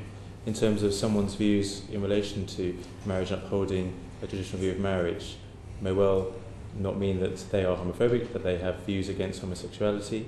You accept there are distinctions? Well, it depends whether those views presumably would mean that that one wouldn't believe in freedom, and the freedom for people to decide whether to get married or not, or whether for religious ministers to be able to perform them. It also would mean, I assume, that those individuals, I do not understand actually how one can say, as it happens, I am not homophobic, I have nothing against homosexuals, but they can't get married. Because it really means, well, I like them, they can do whatever they want, but they can't have the same rights that I have. I mean, people used to do that. People used to have, Jewish people used to have less rights. Black people used to have less rights. All sorts of people used to have less rights because of who they were and for things they couldn't help. And so to try and argue that, I am not homophobic, but I don't believe you should be able to have the right to do something. I can't quite get. So you'd say I'm homophobic? Well, I'm not saying you are, but I'm saying if you're arguing, I'm not going to have an argument with you about whether. No, don't use it. But more to the point for the bill, in terms of the motivation behind it, and the do you see it in terms of issues of acceptance and status and understanding in relation to homosexual relationships as a primary reason, or do you see the issue of establishing legal rights as a primary reason? I mean, I think it's about rights, and I think it's also about making sure that same-sex people in same-sex relationships are equal in society. And of course, you stood for election on the Conservative Party's Equalities Manifesto that promised to consult on that. So that's maybe one of the reasons some LGBT people might have voted Conservative. But I think that it's doing both of the things that you're saying. It is trying to redress rights, but it's also trying to, I would hope, foster a different sort of society where a young person growing up who is discovering or realising that they are gay today will realise that they will grow up and be able to have exactly the same rights and life as their parents or their grandparents, not to suddenly go down a different path, the path of civil partnerships. From my point of view, we need to be very clear here that this is about rights and about balancing rights. And there is a way that someone who can disagree with same-sex marriage, because they have a traditional view of marriage, that allows for everyone to be happy. It's the way in which that person disagrees that is often the cause of thoughts around homophobia. So actually, if you were to present yourself in the incitement to hatred way of disagreeing with same-sex marriage, then yes, you would be homophobic. If you were to say that actually my religious convictions mean that I cannot accept same-sex marriage, but peace be with you, that's perfectly acceptable to us. I mean, I have very strong religious beliefs that it's wrong to eat bacon and it's wrong to eat pork, but I don't stop my boyfriend from doing that because he's not Jewish. And I think that having your own religious beliefs is something separate, and I think that most of gay people would have a respect for people who do have religious reasons, the scriptures saying one thing, but this is also about civil rights and about civil marriage as well as religious marriage, and the state's role is slightly different to the religion's role. Stephen Williams. Thank you, Mr. When you were putting together your campaign, Out for Marriage, and I recorded a video for it in the early days as well, did you have sort of ground rules as a sort of follow-on to what David Burrows was asking? Did you set yourself ground rules of what the tone of the campaign would be? Was it to be a positive campaign or a negative campaign? Yeah, we only ever really wanted a positive campaign. Actually, it works better politically, on social media, which is our main function, and it works better as key messaging out there. So actually it's the I'm coming out for marriage, which was our slogan, if you like, that we chose because it's actually a positive and accepting statement rather than I hate X because he doesn't like me because I'm gay. That just doesn't work. We really did just want something positive, and that's the reason we started it was, if I'm honest, I don't think that up until the time that we started that last year, there were really any positive campaigns. What we were seeing were very negative campaigns led by religious organisations and other organisations that campaign against marriage. But what we weren't hearing was normal people saying, well, MPs, I mean, I would consider you to be normal as well, but normal people like my grandparents, and also celebrities. We've had all sorts of celebs and business leaders recording videos for us. It was just to show that this is a positive thing, and that it positively impacts on society, and that society is better if everyone has the same rights and if everyone is able to enter into stable relationships. What sort of feedback have you received from the public, gay or otherwise? Well, it depends. The most liked video of a non-celebrity actually is two mums from down in Deptford, where I'm living near, and they speak about their gay couple friends that they know, and their kids go to school together. It's a beautiful video. They're both heterosexual women. They're talking about actually they don't understand as a heterosexual couple who've never really been involved in the gay world, why their two friends that are great dads to their adopted kids can't have the same rights as them, and why they can't, when they tell their kids about growing up in the family structure, that they can't describe it in the same kind of way. And that's actually our most shared video, followed by Ben's grandparents as well. And actually the argument around the age difference and the perception around younger and it being a younger person's, young people tend to be more accepting towards same-sex marriage. Actually, I tend to disagree.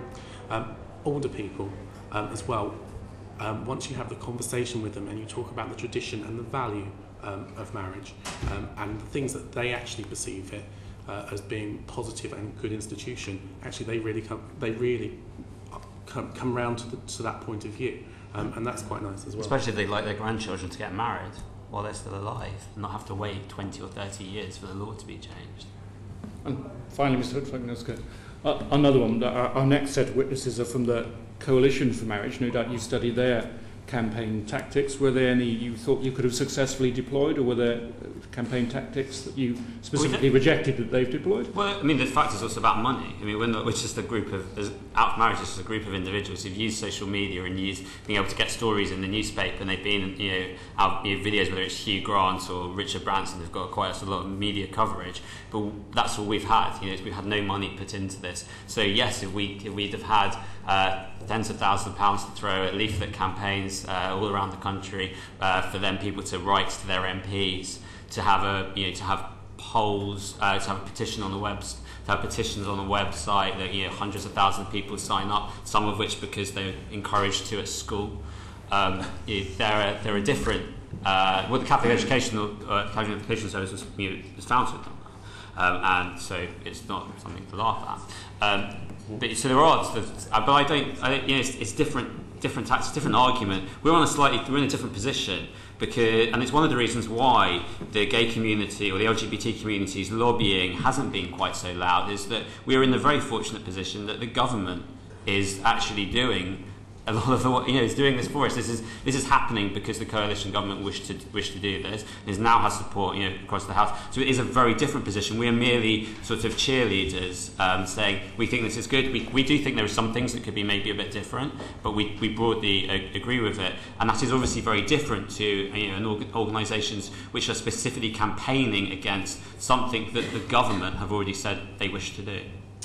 It's also worth noting that actually in a straight race down between yes to traditional marriage or yes to same-sex marriage, we were never going to win in numbers terms. It would never have happened. The LGBT community, the infrastructure around the LGBT community is nowhere near as developed as the religious community. We have about 300 organisations in the UK, LGBT organisations in the UK, and most of those operate on less than £10,000 a year. There are a couple of large charities, Stonewall, who have been in here today. They're our biggest, but they don't bring in anywhere near the same amount of cash as even a handful of the Catholic charities, for instance. One of the things that has been heartening through this campaign, though, is the change of position of the Catholics on on family values and actually LGBT parenting. We had the statement from the Catholics last week, I believe, week before last, where they stated that they actually saw that LGBT parents now were a positive thing, and that came after them closing down all their adoption centres because of having to support LGBT adoptees. And actually that shows that this sort of issue does progress, and it does progress in the religious community as well. So, you know, give it time, and I'm sure that we'll have more of the mainstream religions opt in to... We've had bishops already, and we've had canons, and we've had deans, and we've had lots of Church of England vicars recording videos and helping us and supporting us. And I do actually think that tide is turning, certainly religiously. Jim Shannon. Your submission to today, the terminology I believe was a statement of balancing rights. I'm just keen to get your opinion in relation to the quadruple lock that government says will make sure that religious organisations who don't agree with same-sex marriage are not obliged to marry those of the same gender. Also, the same problem has occurred, you've probably heard today already from other members, in relation to teachers and registers as well. Again, the issue for many of those will be that they feel that their beliefs may suffer as a result of this change of legislation. I'm just keen to get your opinion. Do you support these protections for these people and for these organisations?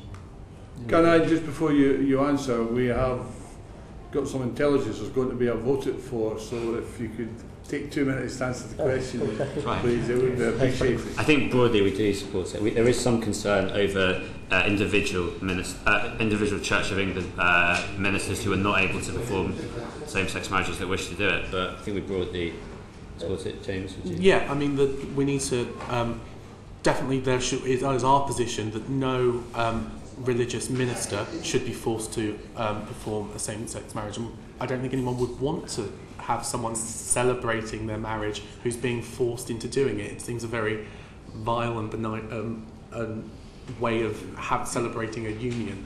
So I actually don't. I think it's all hot air and smoke, to be honest with you. And the same opinion applies to teachers and registers as well. Is that right? Teachers need to be professional in the way that they approach teaching. In my mind, they need to. I went to a very religious school. And I was told at the age of 17, I was pulled out of my classes. I was taken to the headmaster's office, and I was told I was a disappointment because I decided that actually in the yearbook I wrote the words "So what if I am" as my headline on the top of my page. I got marched to that headmaster's office, and they were going to expel me, and they were thinking about it. And this was back in 2000. I think that teachers need to be very wary that they take on a loco parentis role. They need to be careful about the ways in which they approach things, but they shouldn't be forced to say that I believe in gay marriage or same-sex marriage, if they don't. But they do need to be mindful that actually we support the rights of all individuals in this world. Bear in mind that some of the children there may be the children of same-sex couples. So you don't want to have them questioning the validity of their own parents' relationships. With registrars, I mean, if they are civil registrars, this is civil marriage, so really they should be performing it. So if a school or a local authority were to pressurise teachers or registrars to do something they didn't agree with, you would object to that? Do you mean by registrars as in a civil registrar? Yeah, civil registrar, yeah. But that's slightly different, isn't it? Civil marriage is slightly different to religious marriage. Can There's I, really big cases. We're getting to the 4 o'clock. Is there any other questions from the committee members? If there's no other questions, can I thank you for giving your evidence today. And thanks for coming. For our next panel, because there's a vote due, we'll maybe probably on schedule at 4:15 to commence with the next panel.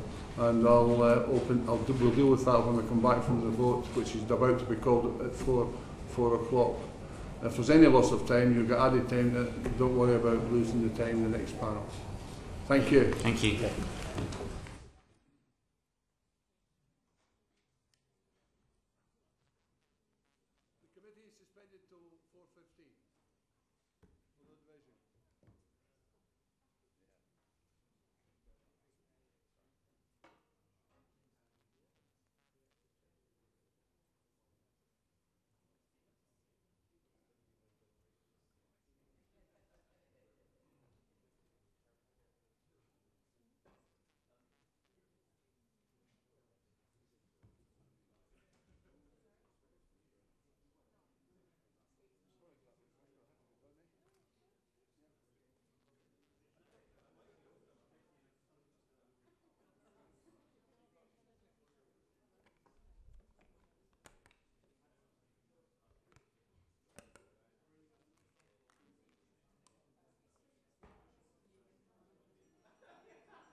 Order.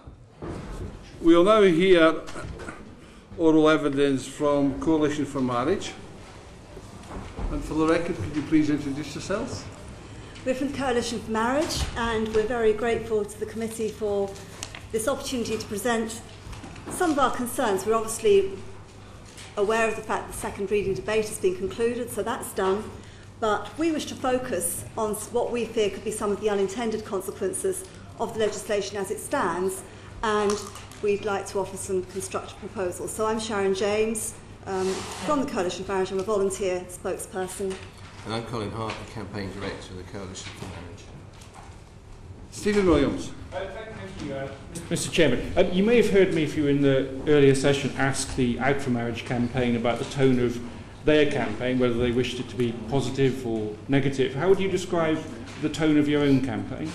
Well, we just have one aim, really. We've got an online petition, and people up and down the country have signed that petition saying that they would like the current legal definition of marriage to be retained.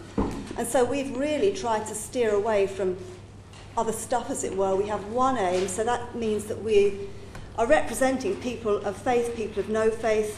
We have gay people supporting our campaign. We're not a religious group, and we've really tried to keep religion out of it and to keep, if you like, other issues out of it, which people want us to talk about, but we don't want to talk about those issues because it's just about the legal definition of marriage, and we do represent all kinds of people. Well, I wondered in particular if you had any regrets about some of your campaign tactics. For instance, the distribution of leaflets in some MPs' constituencies with photographs of them on those leaflets. My colleague Annette Brooke would be one example. Sarah Newton, a coalition colleague in Truro, would be another, who I understand were both extremely upset by the tactics that you used, which implied that they were against same-sex marriage. They both voted for the bill. I believe Mrs. Brooke has asked you for an apology and none has been forthcoming. Would you like to take this opportunity to apologise on the record? It'll be in Hansard.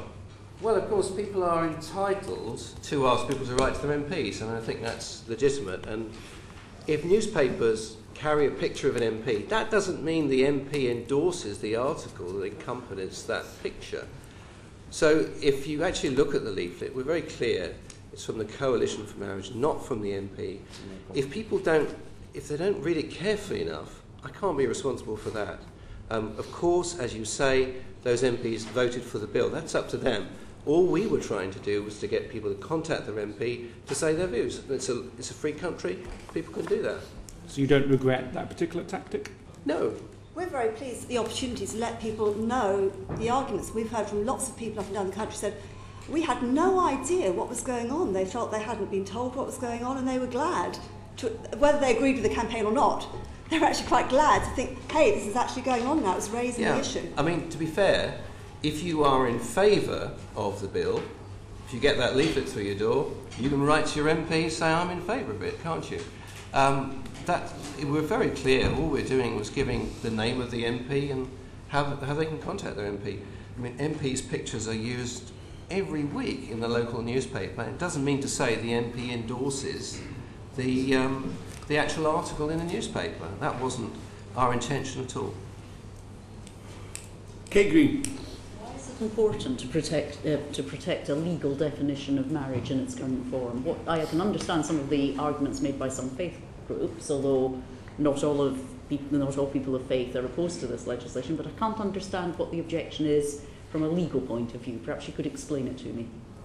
It's not just the legal definition, obviously. I think you said a moment ago that it was. Mainly the legal definition, but it's what lies behind it. We simply represent people up and down the country who genuinely, in their conscience, whether they're religious or not, believe that marriage as marriage, whether it has a civil ceremony or a religious ceremony to begin with, is irrelevant, but marriage as marriage is the union of a man and a woman. Yeah. Just coming to the issue of the law.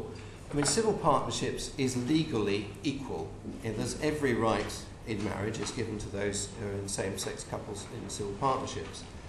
But it doesn't actually change the law of marriage. So, for example, we heard, I was listening to the Roman Catholic presentation this morning. There was a law that says that people should be taught about the importance of marriage. Well, if you have civil partnerships, that doesn't change that law. But if you change the definition of marriage, then every time the word marriage is used, that imports a new meaning. Potentially, presenting issues of conscience for those that never had it before. They could say, well, civil partnerships, well, that's something different. It has the same legal rights, but it's a different thing. But if they are the same thing and the definition of marriage changes, then that does present some issues of conscience. But the definition has, of course, changed in a number of ways over the years. What's different this time? Well, it's always been between marriages, there are two sexes. Marriage is the union of the sexes. Yes, this is another thing that's changing. But why is this characteristically different from changes, for example, to recognise rape within marriage? Well, there have always been changes in the way that marriage has been regulated and modified, and nobody is arguing with that. And there has been that level of natural evolution, clearly. But none of that has ever changed the fundamental understanding that societies across cultures, across times have had, that it's bigger than the two people concerned, it's a building block linking the generations. The fact that some married couples don't or can't have children has not affected that fundamental social understanding of marriage as a building block, creating wider family networks. To do with genealogy, those bigger issues outside the couple. I mean, there have been legal protections put in place. For example, the issue of consent. Well, 1,000 years ago, the kidnapping of brides was a major issue. And we had the Council of Lateran with bans and a whole range of things introduced to establish real consent.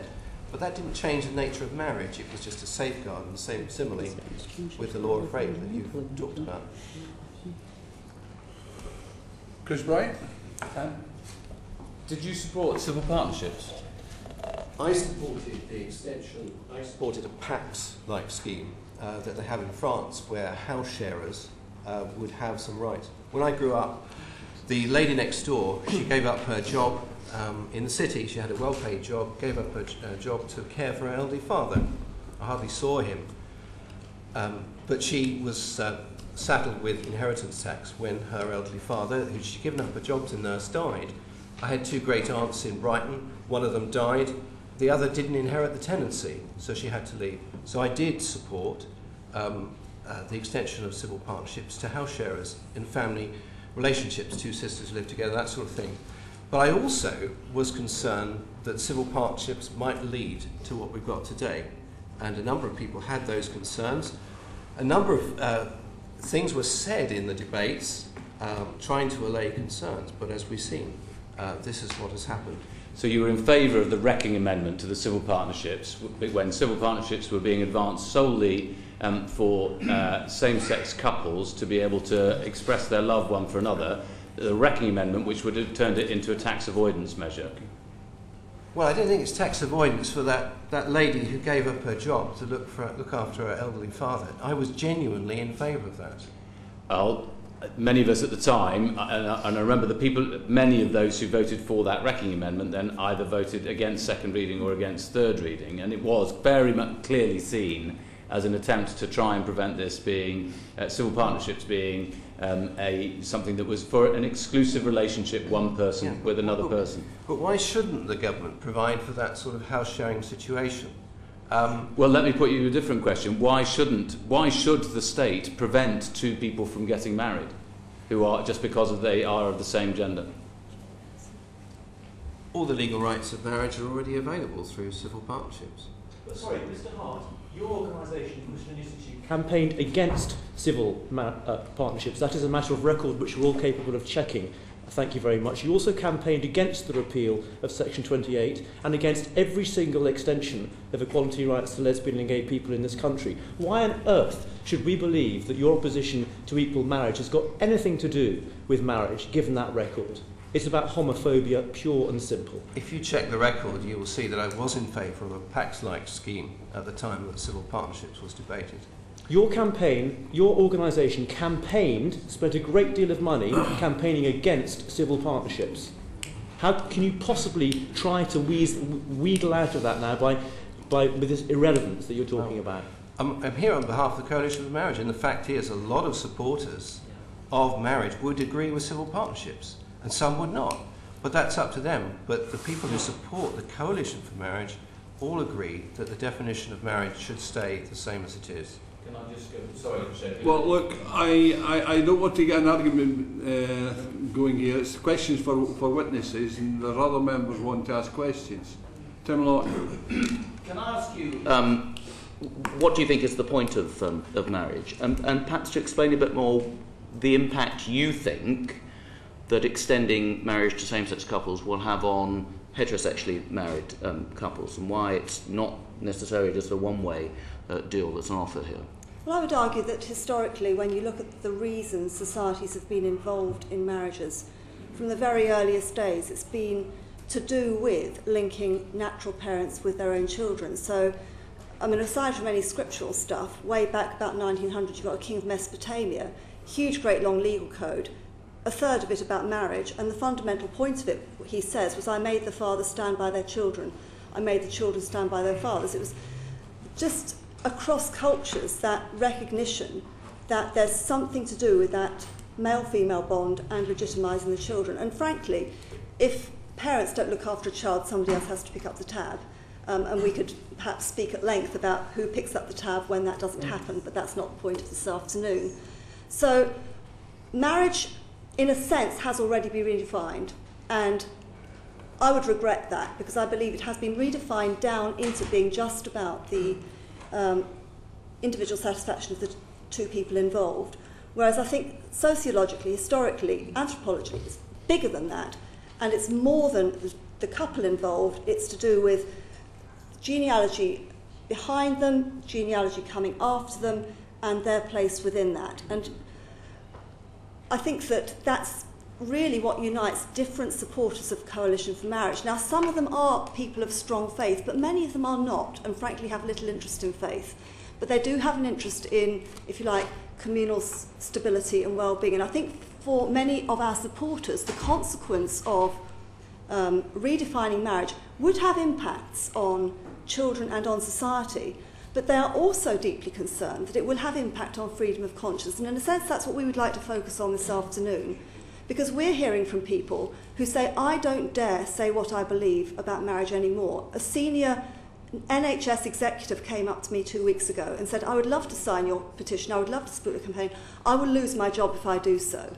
And we're hearing from people like that regularly. And we're hearing from people who are anxious about even going into teaching, because they fear that whatever the government is saying about protection, as equality law develops, those protections will be knocked down. And we've had expert advice from John Bowers QC saying that the protection as it stands is inadequate, and there's not enough protection in the face of the bill for teachers. Now, at a stage where we're chronically short of gifted teachers, particularly in inner city schools, if young people are saying to us, we're frankly afraid to go into teaching because we believe in man-woman marriage and will likely find our jobs under threat, we can ill afford that kind of loss to society. And we're having experienced teachers saying to us, frankly, we'll probably just retire early and get out of this before our position is threatened. So these are the kinds of cases. Nobody wants to go back to the old intolerance, which we've heard about passionately this afternoon. And we would abhor. Nobody wants to go back to that old kind of intolerance. But we're representing people who are genuinely afraid of a new kind of intolerance, a chilling intolerance, whereby they will not be allowed to stand for what they believe. And it's all very well to smile, but we don't want to go back to the old days. And I think there are many people of good faith on both sides of the argument who don't want to enter a new day of people fearing this kind of intolerance. Jonathan Reynolds. Thank you, Chair. Two questions, if I may, Chair. Firstly, to specifically follow up that point there, could you explain to us why you believe a change in marriage would produce a different situation for, say, a teacher to how they would have to deal with an issue like abortion at present in the classroom? They may have a strong moral objection. Both of us being teachers in comprehensive schools. And as a teacher, you would deal with controversial issues very carefully. And of course, if a young person asks a teacher, what does the law of marriage say? You would say what it would be if the law did change. So we're not talking about that. What we are talking about is the fact that sexual orientation is an equality head, is a characteristic that's protected by law. Marriage, if it's redefined, would be used, we fear, and John Bowers confirms that the public sector equality duty is very strong, and some local authorities could use that and say, well, not only do you have a duty just to merely explain objectively what the law actually says, you must promote. And our advice that we've received is that that could happen. Could I just also say that I was in a public meeting 2 weeks ago and somebody got up and passionately said, if any teacher cannot wholeheartedly endorse gay marriage, they have no place in our classrooms at all, they should be sacked. And that statement was greeted with cheers. So people say all sorts of things about sorts of things. It doesn't make them legally correct. I have constituents who tell me that they cannot remove the snow from outside their house because if somebody falls over, they will be legally liable. It's nonsense. People say all sorts of things. Simply that, with that level of passion and feeling, and it was sincere passion and feeling, and in a sense, you know, you take on board that person's sincere belief. But with people who have that sincere belief, those are precisely the kind of people these young teachers are fearing will launch, if you like, a malicious accusation against them that could lead an overzealous local authority to accuse them of homophobia or whatever it might be. Nobody's saying that it's reasonable, but unreasonable things happen. And what we would like in the face of the bill, on the top of the bill, right there, at the moment the bill is all about religious ministers and their protection. Most people in this country aren't that fussed about religious ministers and their protection, but they are worried about public sector workers and teachers and foster parents and so forth. So we would like protections written up into the face of the bill to say that those kind of ridiculous and unnecessary and, you know, false situations couldn't arise and people will be protected. And I think that particularly younger people, and we have many young supporters, they deserve that kind of protection for their future careers. We have hundreds and we have thousands of faith schools in our country who do a fantastic job. And in most of those schools, most of the time, the teachers will be teaching students, sex education, but they will still be giving their view about whether they are pro or anti-abortion, whether they are pro or anti-divorce, and at no point does that become an issue where somehow you're not allowed to be anti-abortion, you're not allowed to be anti-divorce. People express their views. If they express them in a reasonable manner, there is no issue. And most of us around this table, I am sure, have probably been to those schools. But, excuse me, I'm keen not to have a debate. This is an evidence session for questions and answers. And I'm going to Mr. Reynolds now for his second question. A slightly different issue. Many of the people who were objectors, who contacted their MPs, perhaps in response to your campaign, specifically highlighted a concern that through litigation, churches would be forced to open up their ceremonies to same-sex marriage. The legal opinion, the expert legal opinion that we've received, I think, this morning, completely discounted that, I think, in the eyes of many of us. Are you now satisfied that the so-called quadruple lock is adequate in the bill? No. I think there is instability in the law, particularly in relation to the Church of England, which Aidan O'Neill has referred to. I think the issue, though, is not the domestic law. The issue is what Europe will do. The QCs that we have consulted have a pretty good track record in beating the government. One of them won a case involving prisoners' votes. Another established the right for gays to be in the military.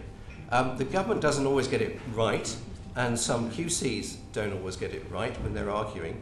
And the fact is, this will be litigated on one way and another. Already the lawyers are arguing, and that will happen if this bill is passed. But actually, could I just say again that the Coalition for Marriage concern is much deeper and wider than ministers of religion and places of worship. Because we're hearing from, if you like, little charities up and down the country providing perhaps marriage counselling services, premarital counselling, marital counselling, family support work. And a lot of these are run by people who do it out of love, voluntarily, out of their free time. But many of them are people of faith who say that they could not affirm the new definition of marriage. And they're frankly saying to us, we will just stop doing this kind of thing rather than run the risk of being challenged. And so our concern, if you like, is that when you look at community cohesion, it runs on a lot of voluntary stuff that people do, not for pay, but for love. And we're having people of good faith who believe marriage is between a man and a woman, saying we will be challenged probably if we can't go with a new definition, and we'd rather just, if you like, stop doing it. It's an unintended consequence. Nobody here would want that to happen. You're all people of goodwill. But it's a bit like child protection. We've both been in teaching. And all of the zealous child protection stuff, people end up having to have 6 or 7 different police checks, 7 different voluntary activities. What's the effect? I know, you know, people have just given up doing voluntary stuff in some cases because they think, I just can't face another police check. Unintended consequence, legislation can actually lead to people stopping doing things that the society benefits from them doing. Jean Ellison. Thank you very much, Sharon. Just coming back to the facts, are you aware of any successful challenges in the European Court in countries that have had same-sex marriage for some years? Well, I think one thing I would say is you've got to compare like with like. We do not have a particularly good record in this country of dealing with conflicts of rights. We have a winner-take-all approach. That isn't true in other countries. We do not have laws that offer reasonable accommodation. That wasn't my question, to be fair. No, it is important that these conflicts are avoided in other countries precisely because they do have laws that we don't have. They do have laws on reasonable accommodation. So, for example, if you have your registrar in Holland who doesn't want to do same-sex ceremony, doesn't have to. The Supreme Court of Holland has just said that. Civil Rights Act in 1974 in America, federal law has reasonable accommodation. We don't have that law. That avoids conflict. It means ways of solving problems in the workplace. We don't have that. But in Canada there have been cases of litigation brought against, for example, a homeless charity operating on a faith basis that couldn't affirm the new definition of marriage. I haven't had the up-to-date result of that, but I think it went out of business or is going. So I think in Canada there have been cases of litigation against people who have not been able to accept the new definition of marriage. The other question just occurred to me while you were giving some of your earlier evidence. I mean, do you think that, you know, behind your campaign, do you think within your campaign there are people who are entirely unreconciled to the idea that homosexual people should be equal in today's society? How would we know? Because the only thing they come to us to do is mainly sign the petition that they want to keep marriage as it is. We're not responsible for their individual views on anything. I mean, that they cross political parties, it's nothing to do with us. They can be whatever political party they want. I mean, some people who've written to me have certainly sort of expressed that view. And the other thing, if I could just put to you, constantly this argument is put that there's no free speech. I mean, as a Member of Parliament, and I think all of us, the last few weeks have been testimony to the fact that people feel they can say whatever they want, and quite rightly in this country. And there's been no whinging from MPs or anything else. People have expressed a view, the papers have been full of it. This notion that you know, all debate is being closed down on these issues, I don't know how you think that's a great thing, isn't it? It's a great thing to have that freedom. And you have a free vote, but people who work in the public sector won't get a free vote. I think of one case we had, people have been collecting petitions with their friends. One lady collected amongst the mums outside school. The head came out and said, you can't collect Coalition for Marriage, it breaks our equality policy. Arthur McGeorge, a bus driver in County Durham, asked some of his friends at work to sign. Somebody objected, he was disciplined. He was worried that he might lose his job. That is the reality of what could go on in some places. It's not going on here, but it could go on. And frankly, of course it's good that there has been debate and people have contacted their MPs, and of course it's outrageous if people have contacted you in intemperate or bad language. That's never acceptable, but that's not the responsibility of any campaign group. People on both sides might have intemperate people on supporting them for some reason. But as we've said, the public have not had a chance to vote on this. And our supporters are surprised that 3 days before the election campaign, Mr Cameron said on Sky TV that he had no plans to redefine marriage. And they're saying, we didn't vote on this. Couldn't we at least wait and vote on this at the next election or have a referendum? And that's people on both sides of the argument actually saying that to us, saying we aren't getting a chance to vote on this. So I think that there is an issue of free speech, and I go back to the fact that things have happened already before this legislation comes in that concern us. I was speaking at a conference last summer, along with speakers such as Philip Blond et al., and they had a whole range of different philosophical and other views, but they did believe in, or we did believe in man-woman marriage. And as you probably know, we were banned first of all from the Law Society, second of all from the Queen Elizabeth Centre, and both of them cited diversity policy as the cause of that banning. And then of course you're familiar with the case of Adrian Smith that we are concerned about, because although Adrian Smith, who was demoted from his job, got a 40% pay cut simply for saying on his private Facebook page that he believed in man-woman marriage, or gay marriage in church is a step too far. And while a lawyer has said he did nothing wrong, yet he has not received his earnings back, yet he has not received that job back. And again, our supporters are saying that sort of thing could happen to us if we're in the public sector. And that's why I come back to the constructive suggestion. We're not just here to, if you like, say concerns. We would like written into the face of the bill some positive protection, safety, assurances for those people who are genuinely worried when they look at cases like Adrian Smith, that they would like their jobs, their positions protected. And I don't think that's too much to ask for, because none of us want, I sincerely say, none of us want discrimination, and we don't want a new kind of discrimination, wrongful discrimination. Before I call the next member, I have a few members who want to ask questions. Can I just say the questions be as brief as possible and the answers straight to the point? Stephen Gilbert. Thank you, Mr. Hood. Can I just say, Dr. James, that's not what your representatives in Snorstall High Street were asking people to sign a petition for on Saturday. They were still not accepting that second reading has happened, with almost 2/3 members of Parliament supporting it. They weren't raising issues for additional protections for workers. They were coming to the issue about redefinition of marriage. And I think we should lift the veil on this. Whilst you're not responsible for the views of everybody who signs your petitions, can both of you give me a yes-no answer? Do you think lesbian and gay people should be able to get married in this country? No, I don't think they should get married. That's the whole point of our campaign. Lesbian and gay people have civil rights through civil partnerships. We absolutely believe in equality of Dr. James, no is fine. Mr. Hart. Well, obviously, I want the current definition of marriage to stay. The bill is not over yet. The bill is not yet an act. But there are issues. There's been a vote in the Commons. It's got many months ahead. There are arguments about the protections. No is fine. If I may, Mr. Hood, but you've both indicated, and I think we all accept, that there are significant benefits from marriage in terms of stability, in terms of health, in terms of happiness for the couples that are in that institution. Why do you two want to exclude a proportion of our society from having access to those benefits that you are willing to take as a privilege for yourselves? This is the studies have been on opposite-sex marriage, so I don't know about the studies on same-sex unions, but the studies about the effects on children involve a mum and a dad. So you'd have to compare like with like. I don't know. But if there's a union wanted, that's already available through civil partnerships. This is really a matter of, for our supporters, it is a matter of principle.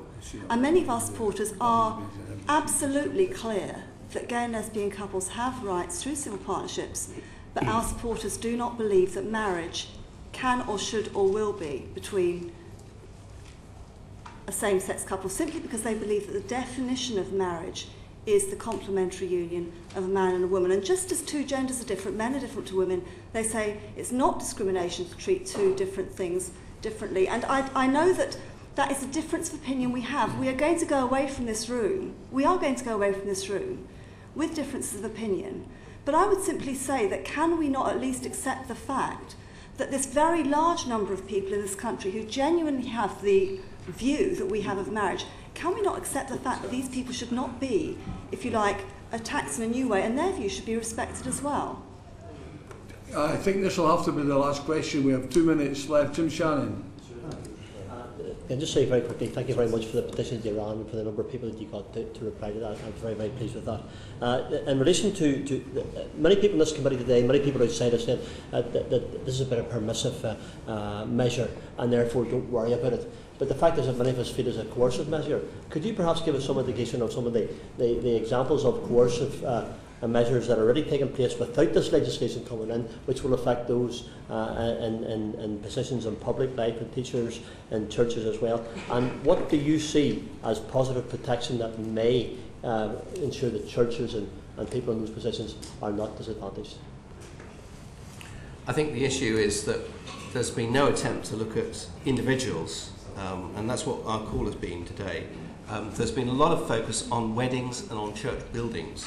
We say, look at church buildings, look at individuals, there are a variety of ways of doing that.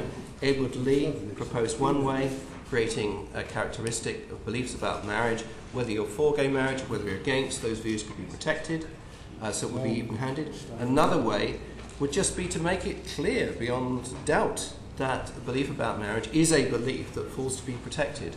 Now, that doesn't mean to say you win, because in this country we do not even get to a balancing of rights when it comes to marriage, because marriage loses, as the case of Lynn Liddell is clear. So there are already cases like Adrian Smith going on now, before this law has changed. He didn't get his job back. The case would have cost him £30,000. He won £98 in compensation. He was advised by 2 Queen's counsels that he wouldn't have won in the employment tribunal. Order, I'm afraid that we have to bring things to an end. The allocated time of the committee is now over. Can I thank you very much for coming and giving your evidence today. And can the next panel please come forward? Professor Julian from the University of Bristol Law School.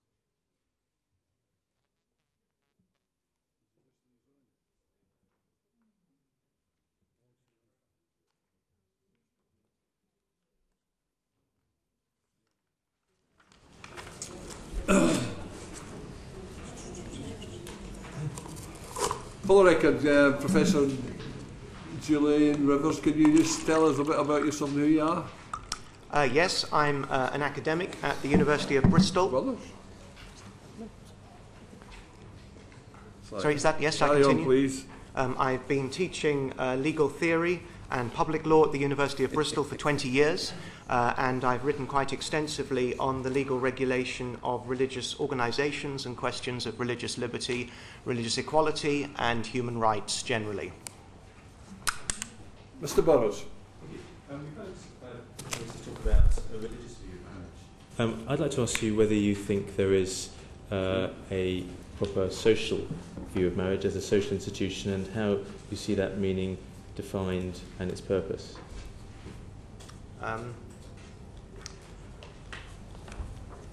I think the situation we're in is we're seeing a conflict between 2 fundamentally different social views of marriage, and it reflects a debate that has been going on for at least 150 years.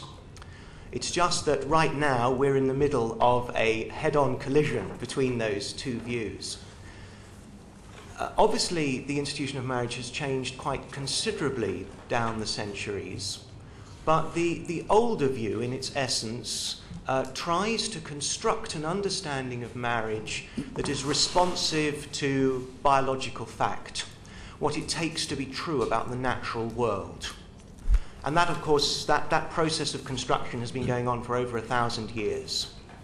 What we see arriving in about the mid-19th century is what we could call a romantic view of marriage, where marriage is fundamentally about the expression of love of 2 people for each other. And that is a view then which, in some sense, floats more freely above what is taken to be the natural givens of biological reproduction and of gender difference. Now, as I said, that debate has been going on for an awfully long time. And I think the difficulty is there that we, towards the end of the 20th century, for some very interesting cultural reasons, found ourselves in a position in which the idea that ethics is grounded in nature becomes less and less plausible. And the idea that our ethics is fundamentally an expression of individual will and construction, our individual autonomy, becomes more and more plausible.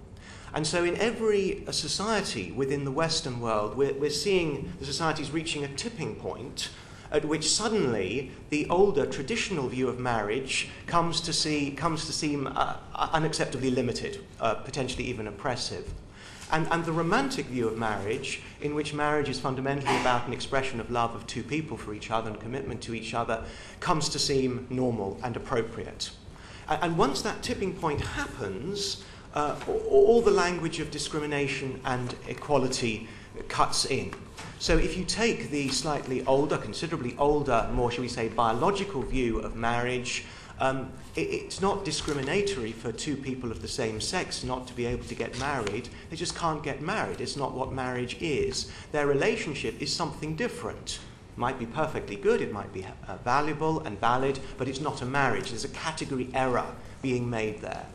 But once societies tip over into accepting the romantic view of marriage, the argument from discrimination is obvious. Of course it's discriminatory to exclude two people of the same sex from such a view of marriage, because of course two people of the same sex may love each other and can commit to each other. So I think we're just right in the middle of that tipping point here in the UK. Other countries, of course, will hit that at different points. Some have been there already. Many others, no doubt, will come to that. And the fundamental question that I think we need to face is, how do we live with our difference? How do we live with the fact that we have these two conceptions of marriage knocking around our culture? Are we going to try and simply enforce one to the exclusion of the other? Or are we going to try and make space for both? My own view is that neither will go away. Neither will go away. We cannot assume that in a generation's time nobody anymore will hold the slightly older, more biologically rooted view of marriage, often associated with most of the major religious traditions. That will still be there, but so, of course, will be the new view, or newer view. I do stress it's not just 10 years old, it's a century and a half old, the romantic view of marriage in which it refers to any two people. And I think our difficulty is constructing a legal regime which handles that fundamental tension, that difference fairly. Notice though, in terms of the... Yeah. What are the... Before Mr. Burrows follows his question, can I just appeal for shorter answers, please, so we'll get more questions? And I'll invite Mr. Burrows. I'll invite headlines, as it were. Just in terms of what are the defining characteristics then that have permeated law up to the point where we're at? You may say there's two views, but in terms of the characteristics that have defined the institution of marriage, what would you say those are? The law has tried hitherto to track the more biological conception of marriage, and in that sense, that is why it has, for over 1,000 years, insisted that a marriage can only take place between a man and a woman.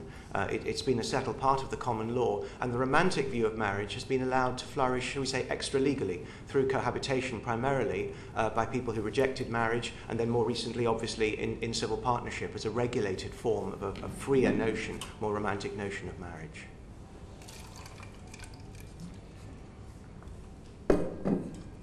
Mr. Bright. I'm sorry, I do find that analysis hopelessly flawed and historically completely inaccurate.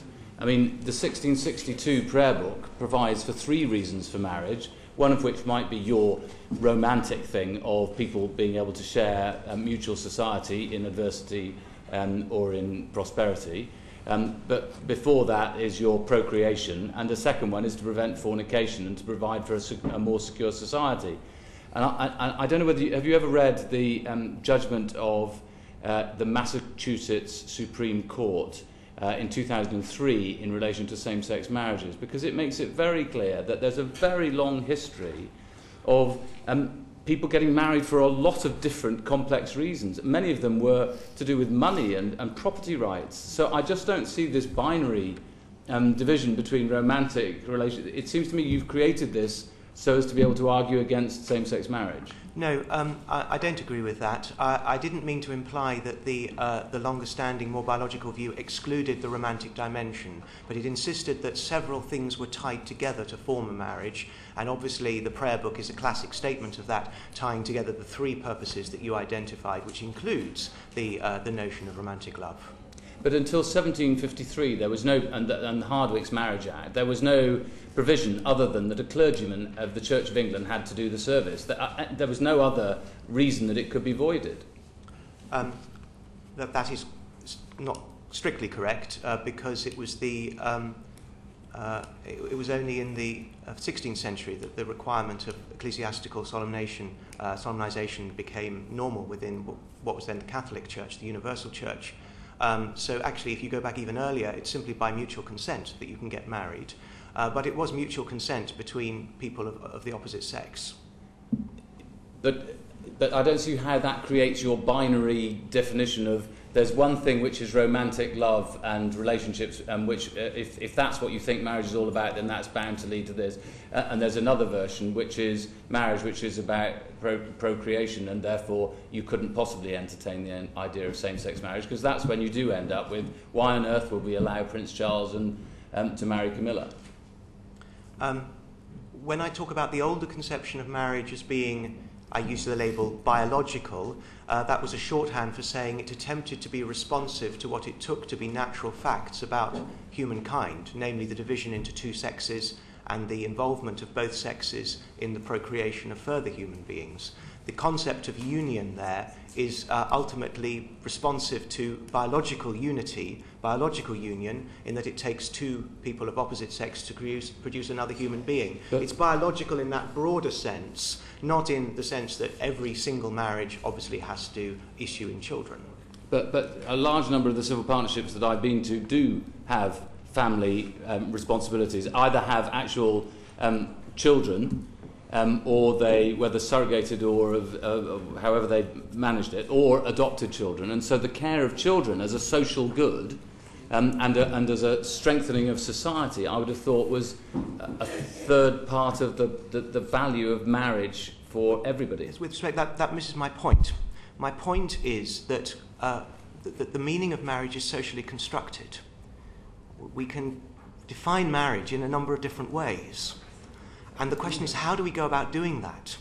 And we can go about doing it in a way which attempts to track biological reality. And I'm simply recording, as a matter of fact, that has been the typical approach for centuries, not millennia.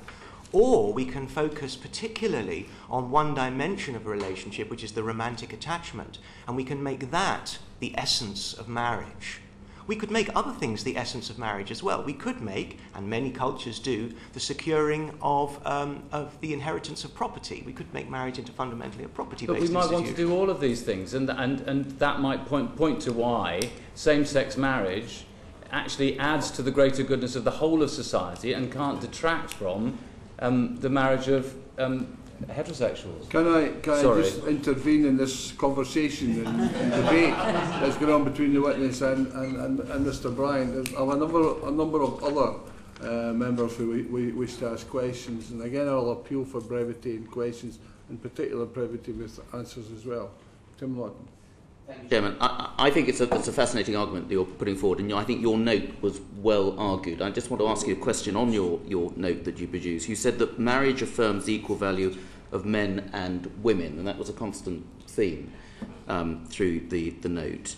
But you said that the logic of equal recognition and radical choice means that the boundaries of any new definition will be far more vulnerable, and challenges to its exclusivity, its permanence, and even its sexual nature will be unavoidable. And because of that, you think marriage will unravel. Can you elaborate a bit more on that and basically say what you think the result of going down the path of this bill will actually be? Obviously, we're into crystal ball gazing here, and that's a dangerous exercise. I'm simply trying to follow through the logic of what I see the underlying conception of marriage to be, which is one based on romantic love and commitment, driven by a sense of individual choice. So I decide to affirm my love for an individual and commit to that individual. It's, I suppose, a fairly simple point that love knows no laws, and that if you take seriously the notion that at the heart of marriage is romantic love, then romantic love is fickle. We all know that. It changes, and so might too the nature of the commitment that we have for each other. Romantic love is not necessarily limited to one person.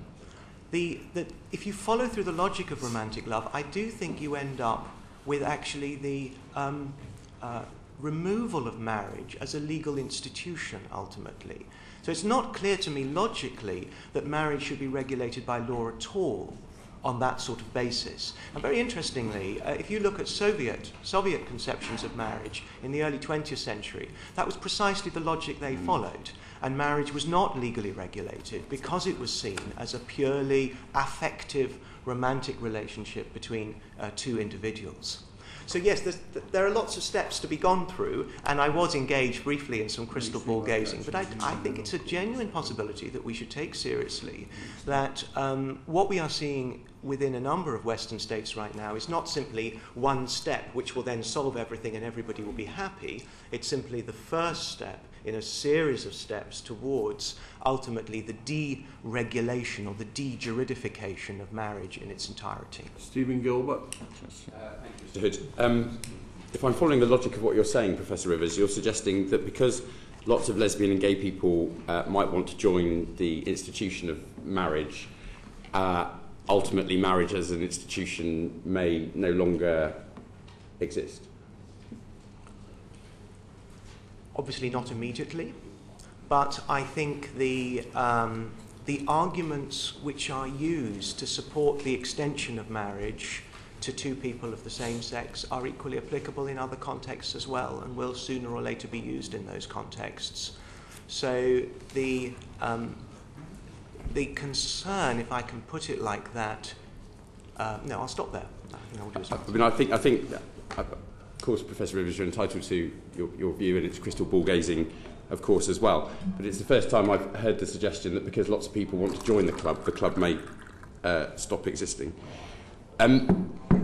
You said that marriage is a socially constructed concept. You were very clear that that's right, and you've also said that it's changed quite considerably down the centuries.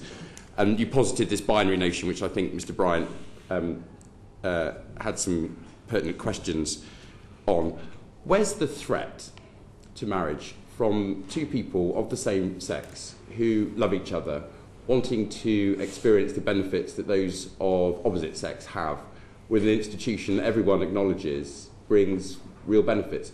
What is the threat? Well, I thought I'd answered that in terms of the potential developments that might occur following on over the next generation or so. That's one threat. The other threat is the threat to religious organisations and people who wish to maintain a different view of marriage not being able to do so, when I think that in good conscience they should be entitled to their views and should be protected in law. And I think that actually is a much more important thing to focus on in terms of the bill that's in front of us. And one very final quick question. In your biologic definition of marriage, what would you say to those couples who are heterosexual and infertile, those couples who marry later on in life, past the point perhaps where they're able to have children, those children who grow up in an adoptive family where they've been adopted by a heterosexual married couple? Are those marriages not valid under that interpretation of the binary system that you posited earlier? The answer from within that more traditional account of marriage would be the fact that not every single instance displays every characteristic of the definition, does not deny the status of the paradigm as a central case. So you posit as your central case of marriage the one in which a man and a woman join together and produce children, and you then have a series of debates about the extent to which social forms which are more or less like that fall within the boundaries of your definition. And that debate, of course, that's one of the ways in which the law of marriage changes. So questions, for example, of whether adoption is permitted or not. That is a point on which societies differ, and at a certain point they accept adoption, and when they accept it because it looks like your paradigm or central case. So you shouldn't be thinking in terms of you're either in or you're either out. It doesn't work like that. Ben Bradshaw? Sorry, it's my fault that I'm confused, but can we make it absolutely clear? You're opposed to same-sex marriage?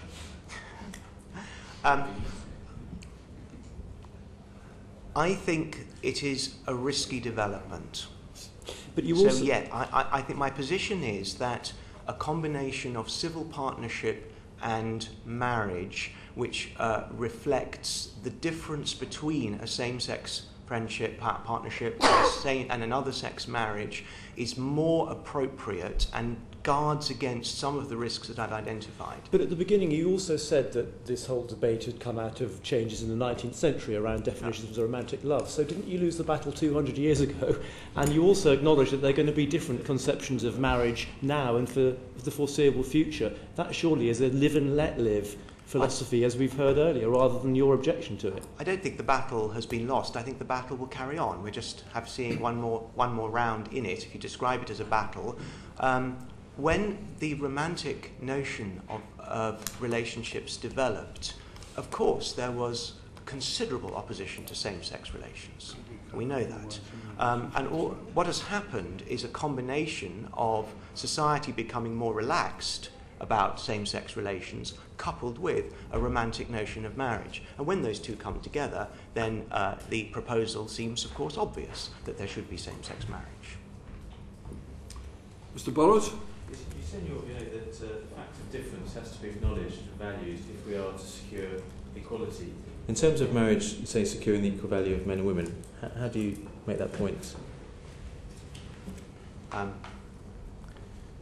Well, I make that point by reflecting on whether or not marriage might be distinctive as a social institution in being one of the few cases in which the difference between men and women is both acknowledged and turned into a form of cooperation rather than acknowledged and resulting in separation or acknowledged or not acknowledged at all.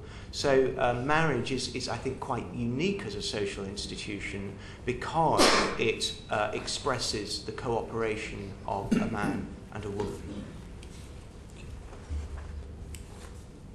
Any other questions?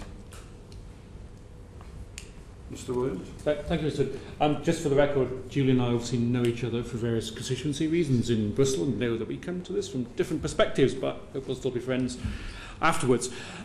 Your essay, which I've read, and your daughter urged me to read it, so I have done so, you can feed that back to her, puts forward two reasons why, two arguments against same-sex marriage. One is a slightly puzzling one, that it might undervalue the equal value of men and women that is afforded by marriage. But the second one, which is what I want to ask you about, you say that marriage promotes the welfare of children rather than the procreation of children, which is usually what we hear. Do you accept that the welfare of children can be met in a variety of parental relationships, so there can be gay dads, lesbian mothers, there are half-brothers, half-sisters, stepfathers. Family relationships are complicated in modern society, but the welfare of children might actually be strengthened by same-sex marriage. And again, I think it's important to note the nature of my argument there. There is a very simplistic argument around the impact of same-sex parenting on children, and I accept in the paper that the evidence is probably in favour of there being no detrimental impact on children whatsoever being brought up in same-sex families. So there's one little note of caution I would sound there, but that's in the paper. I think my main concern is about what a purely romantic view of marriage does to children in other sex marriages, in the vast majority. And what I would want to highlight there actually is quite simply the impact of divorce on children. We know that divorce is incredibly traumatic for children. Now, divorce, to my mind, is one of the results of the taking hold of a more romantic view of marriage. Once you fall out of love with each other, then there's no reason to stay together. And that is detrimental to children. And what I'm worrying about in that paper is the potential development and strengthening of this purely romantic view of marriage, which might have that impact on children. Simon Kirby. Thank you, Mr. Hood. I have to say I'm slightly perplexed by your argument, which seems to me to be a very black and white view. Shouldn't marriage be a far more multicoloured thing? It means many different things to many different people. My marriage is very special, but it doesn't mean that it should be the same as everyone's else. And doesn't the bill before us, to use your words, make space for both views? Is it not possible for those who wish to take part to opt in, and those religious groups who don't to retain their view of what marriage represents? I don't understand your argument. It confuses me. Thank you for raising the question of the opt-in in the bill, and I would just stress to the committee that my primary area of expertise is in religious organisations and religious liberty, and I had hoped to be able to address some of those protections for religious organisations in the scope of the bill. The opt-in is, of course, one element of the lock, which is, I think, an important one and is, broadly speaking, correct. The fundamental question I had about the opt-in was the exclusion of civil partnership from it. It seems to me to be unprincipled and potentially not compliant with the European Convention to allow opt-in for marriage, but not to same-sex marriage, but not to allow opt-in for civil partnership. But that's only one of many ways in which I fear that this bill is not fully convention compliant, European Convention compliant. Thank you, Mr. Chairman. I was going to ask you a question that wasn't to do with that area there, but do you want to expand on any aspects of that? One thing I was going to ask you is, do you feel by allowing those religious organisations to opt in, it makes it stronger in as much as it's not a blanket ban on religious organisations? I suppose the second point is, given what you've been saying about the development of different views, I mean, obviously we've heard evidence today from some religious groups whose view has developed to say they wish to carry out same-sex marriages. And if I'm allowed one observation, I'm really struggling in an unacademic way to understand how, given the long-term decline in people getting married, allowing more people to get married is going to contribute to the long-term decline of marriage. But, there's a question and observation. I didn't quite catch the Right, purpose the first of your one was first about, question. do you think the bill is strengthened by allowing that some religious organisations to opt in, rather than a blanket ban on all religious organisations doing same-sex marriage? And the second was just how you saw the fact that some religions wish to opt in, how that sort of fit into your view about, if you like, the historical context of marriage and the definition of marriage. Well, I think it's just simply a matter of principle that religious organisations ought to be able to opt in. I don't think it's any more complicated than that. The question of why some religions choose to do so, religions change over time, and they modify their views of what constitutes marriage. We shouldn't think of religions as monolithic blocks. They're, of course, incredibly diverse things and incredibly fluid things. So what the bill does is, quite rightly, allow religious organisations who can reconcile their view of marriage with the legislation to opt in. I have no issue with that. Mr. Quating. Thank you very much, Chair.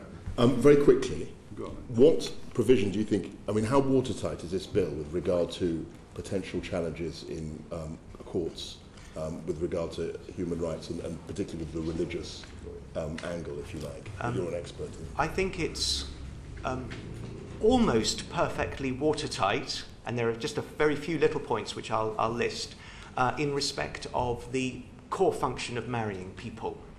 So I don't buy the argument that the exemption for the Church of England is at risk from being overturned in Strasbourg. I think the Strasbourg case law is reasonably robust, that established churches enjoy Article 9 freedom of religion rights, and that therefore if the state should choose to exempt a church, the established church, from carrying out certain forms of marriage for reasons of religious doctrine and practice, I would be very surprised if that was overturned in Strasbourg. Nothing is impossible, but that's close to impossible.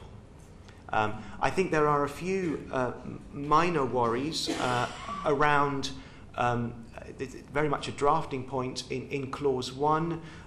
Section 17 of the Marriage Act 1949 contains the possibility of marriage in a church or chapel in which bans may be published under the authority of a superintendent registrar's certificate, and it would be worth clarifying that superintendent registrars should not issue certificates for solemnisation of marriages in churches or chapels where the church or chapel is not prepared to solemnise those marriages. So that's a minor point. It's to do with excluding Section 26E, which appears in Clause 3 of your bill, from the list there. I'm also slightly surprised to see that the government decided to deal with the issue of the church in Wales through delegated legislative powers granted to the Lord Chancellor. The reason I'm slightly surprised by Order. I'm afraid that brings us to the end of the time allotted to the committee to ask questions of the witness. I thank them. I thank you on behalf of the committee. The committee will sit for consideration of the bill at 11:30 a.m. on Thursday. Order.